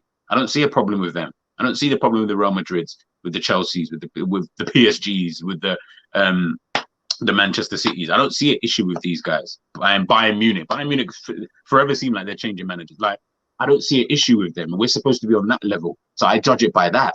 And if I'm seeing that, and I'm seeing a guy here who going to be a while since he won the Premier League, he's only won 1 since he's been here as it is he the guy to kind of take you forward? He's still stuck in his kind of Victorian ways of doing things. I need something a lot more innovative. Like, I need something to kind of, you know, allow me to look towards the future. Maybe a young manager, maybe a manager who comes in who's got new ideas. And I'm not saying the next manager who comes in is just going to come in, win the Premier League and boom, that's just how it works, because that's not how football works. What I am saying is that we are going to get someone who is quite adaptable. At the moment, we don't have that. Do you not want someone who's more adaptable? Like, even if Jurgen Klopp gets money, he's still going to go 4-3-3. So what is the difference? Do you get what I mean? Like, what is the key difference here? He's going to go 4-3-3, same as always, and then what? So then it's like, sometimes I do genuinely just wonder with people. It's like, I get it, especially if that, you know, you're quite young, and just anybody in general in the last 30 years and blah, blah, blah. But I don't care about Liverpool 30 years ago. I judge Liverpool and Jurgen Klopp during his 7 years here, and I look at that as the sole thing. What you did prior is irrelevant. I've seen Mourinho get sacked, and Chelsea went 50 years without winning a Premier League title. It can happen, people. And guess what happened after that? They still won a Premier League after that. Good couple of times, actually, I think, with a couple of different managers. Won a Champions League, won a Europa League, won a Super Cup, won the Champions League just recently. It can still continue. It can still continue, man. We just got to understand that. And I think once we understand that from a fan base point of view, then, you know, the mentality will change around the fan base. At the moment, I'm just not really seeing it with the fan base, man. I think the fan base are very happy with being who they are at this current moment in time, because it's safe, it's comfortable. No one wants to step out their comfort zone at all because they're scared, they're worried what might happen afterwards. And I get it. I'm scared too. I don't want Liverpool to be shit. You know, I don't want Liverpool to, you know, to fail or anything like that. I don't want to go another 30 years, but Klopp's not going to be here another 23 years of his life. So get used to the fact that he might not actually be here, and get used to that. We may need a different manager, man. We may just need a different manager. I'm not saying that is the right answer, and him staying is also not the right answer, because we don't know until obviously it happens. Hindsight is a wonderful thing, because if this time next season Jurgen Klopp is still in charge and I do not see a Premier League title in Liverpool's trophy cabinet, I'm coming for everybody. I want to know everyone's explanation now. I want to hear from every single individual, because then now I'm looking at it thinking, well, you wanted him to stay. He hasn't delivered. What was the experiment for? He's got the money. He's been able to do this. Now what? Is the excuse going to be, oh, Newcastle spent more money? Oh, Nottingham Forest spent more money? It's just excuses, man. Just got to move on. That's my rant. I mean, big up. Look, guys, everyone has opinions on football. Everyone's football opinion is different. Jesus' opinion is Jesus' opinion. My opinion is my opinion. Look, I'm okay with Klopp at the moment. I'm like 60% okay with Klopp at the moment. And I'm looking at it like maybe the owners gave him more investment. I'm willing to wait. So what I'm willing to do, I'm willing to wait to see if Klopp gets more investment in the summer. Yeah, that's fine. And he comes back and we go back on the run, then fine. But this summer, if Klopp's still in charge, I'm going to finish on this, guys. If Klopp's still in charge this summer, like Knightley says here, we have got to have a massive clear out. Because as I keep saying, Hendo, Fabinho, Matip, Gomez, you know, these sort of players are not capable at this moment in time to play the Jurgen Klopp way, because unfortunately for them, the intensity that Jurgen wants to play with and train with, they are not able to keep bringing this forward in their game. Don't forget, Matip 2 years ago said in an interview, the training is too intense and that is why I keep getting injured. Matip said that 2 years ago in an interview. Yeah. So it's not that they're bad players, guys. These are not bad footballers. But remember, Jamie, Alisson said this season, Liverpool are predictable and teams know how to play against us. But when I say it, or when anyone who says it, oh no, you know, Klopp does it. Alisson, the guy who plays on the pitch with the players and under the manager, has literally openly said it. Van Dijk has openly come out and even mentioned about potentially signing new players at the beginning of the season, in regards to when people were talking about we can't sign new midfielders because if we do, it will hinder the development of like players like Carvalho or your Elliots and your Joneses. Van Dijk, the actual guy there, he's telling you, he's saying he wants new players. Like he wants us to start signing new players. Like the guys are saying things, but people just don't want to listen. And when you don't want to listen, there's not much I can really do, to be honest. I get what you're saying. I think the players can see. I think some of the players can see that some of the players in this team have come to the end of their cycle and they need to be moved on and fresh blood needs to come in. Look, Fabinho is a 29-year-old footballer. I think if he went somewhere else, he would look like a decent footballer still. You know, Matip, the 31-year-old defender who looks afraid of the ball right now and doesn't look like he wants to defend. You know, there's issues here with players as well as ownership, as manager. The whole team is in a massive disarray and a mess. This summer, for me, is Jurgen Klopp's most important summer ever as Liverpool manager. And he has got to sit down with his team, with his medical team, his scientists, his fitness gurus, his coaching, everybody at the club have got to sit down this summer and work out what they're going to do, because I don't want just players leaving that are under contracts because that's the easy way of doing it. I want to see the players like Fabinho maybe leave. Maybe, look, I was saying last season that Fabinho looks down. Last season, I was saying it. Quite happy, Oh, Jay, that was stupid. He's having a great. And now everyone like, no, Jay, you were right. And he's gone this season. Is Fabinho at 30 going to get any better next season with the intensity Liverpool play with under Jurgen Klopp? The answer is going to be no. So move them on. So this is where it comes down to me. I give Jurgen Klopp another year as long as investment's there. If new owners come in and go to Jurgen, right, it's 250, 300 million this summer, go and get the players you need in your midfield area to get you going again. And I'm willing to give it, we might not win the league that year, but as long as we're competing again, then you got another year. Here's more money to fix the other holes around the squad that you need fixing. And then let's see where we go from there.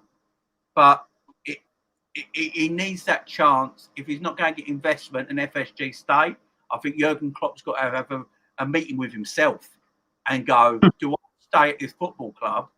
Look in the mirror. Knowing that I've got to re-sign, cater to a contract, so I've got a midfielder. Yeah. I've got to keep these players in my team, knowing that I'm not going to get investment and I'm not going to be able to do what I can with this team because it's dead. So Klopp's got to think to himself as well. If FSG stay, Klopp's got to go, is it a good idea for me? Because I'm the face of the club and I'm going to get all the abuse. So, should I stay at the same time? I'm going to leave it there, guys. It's been a great show. Loads to talk about. I've got other things I've got to go and do, family stuff now. I think Jesus' name. Yeah. Big up to everyone coming in today. I do appreciate it.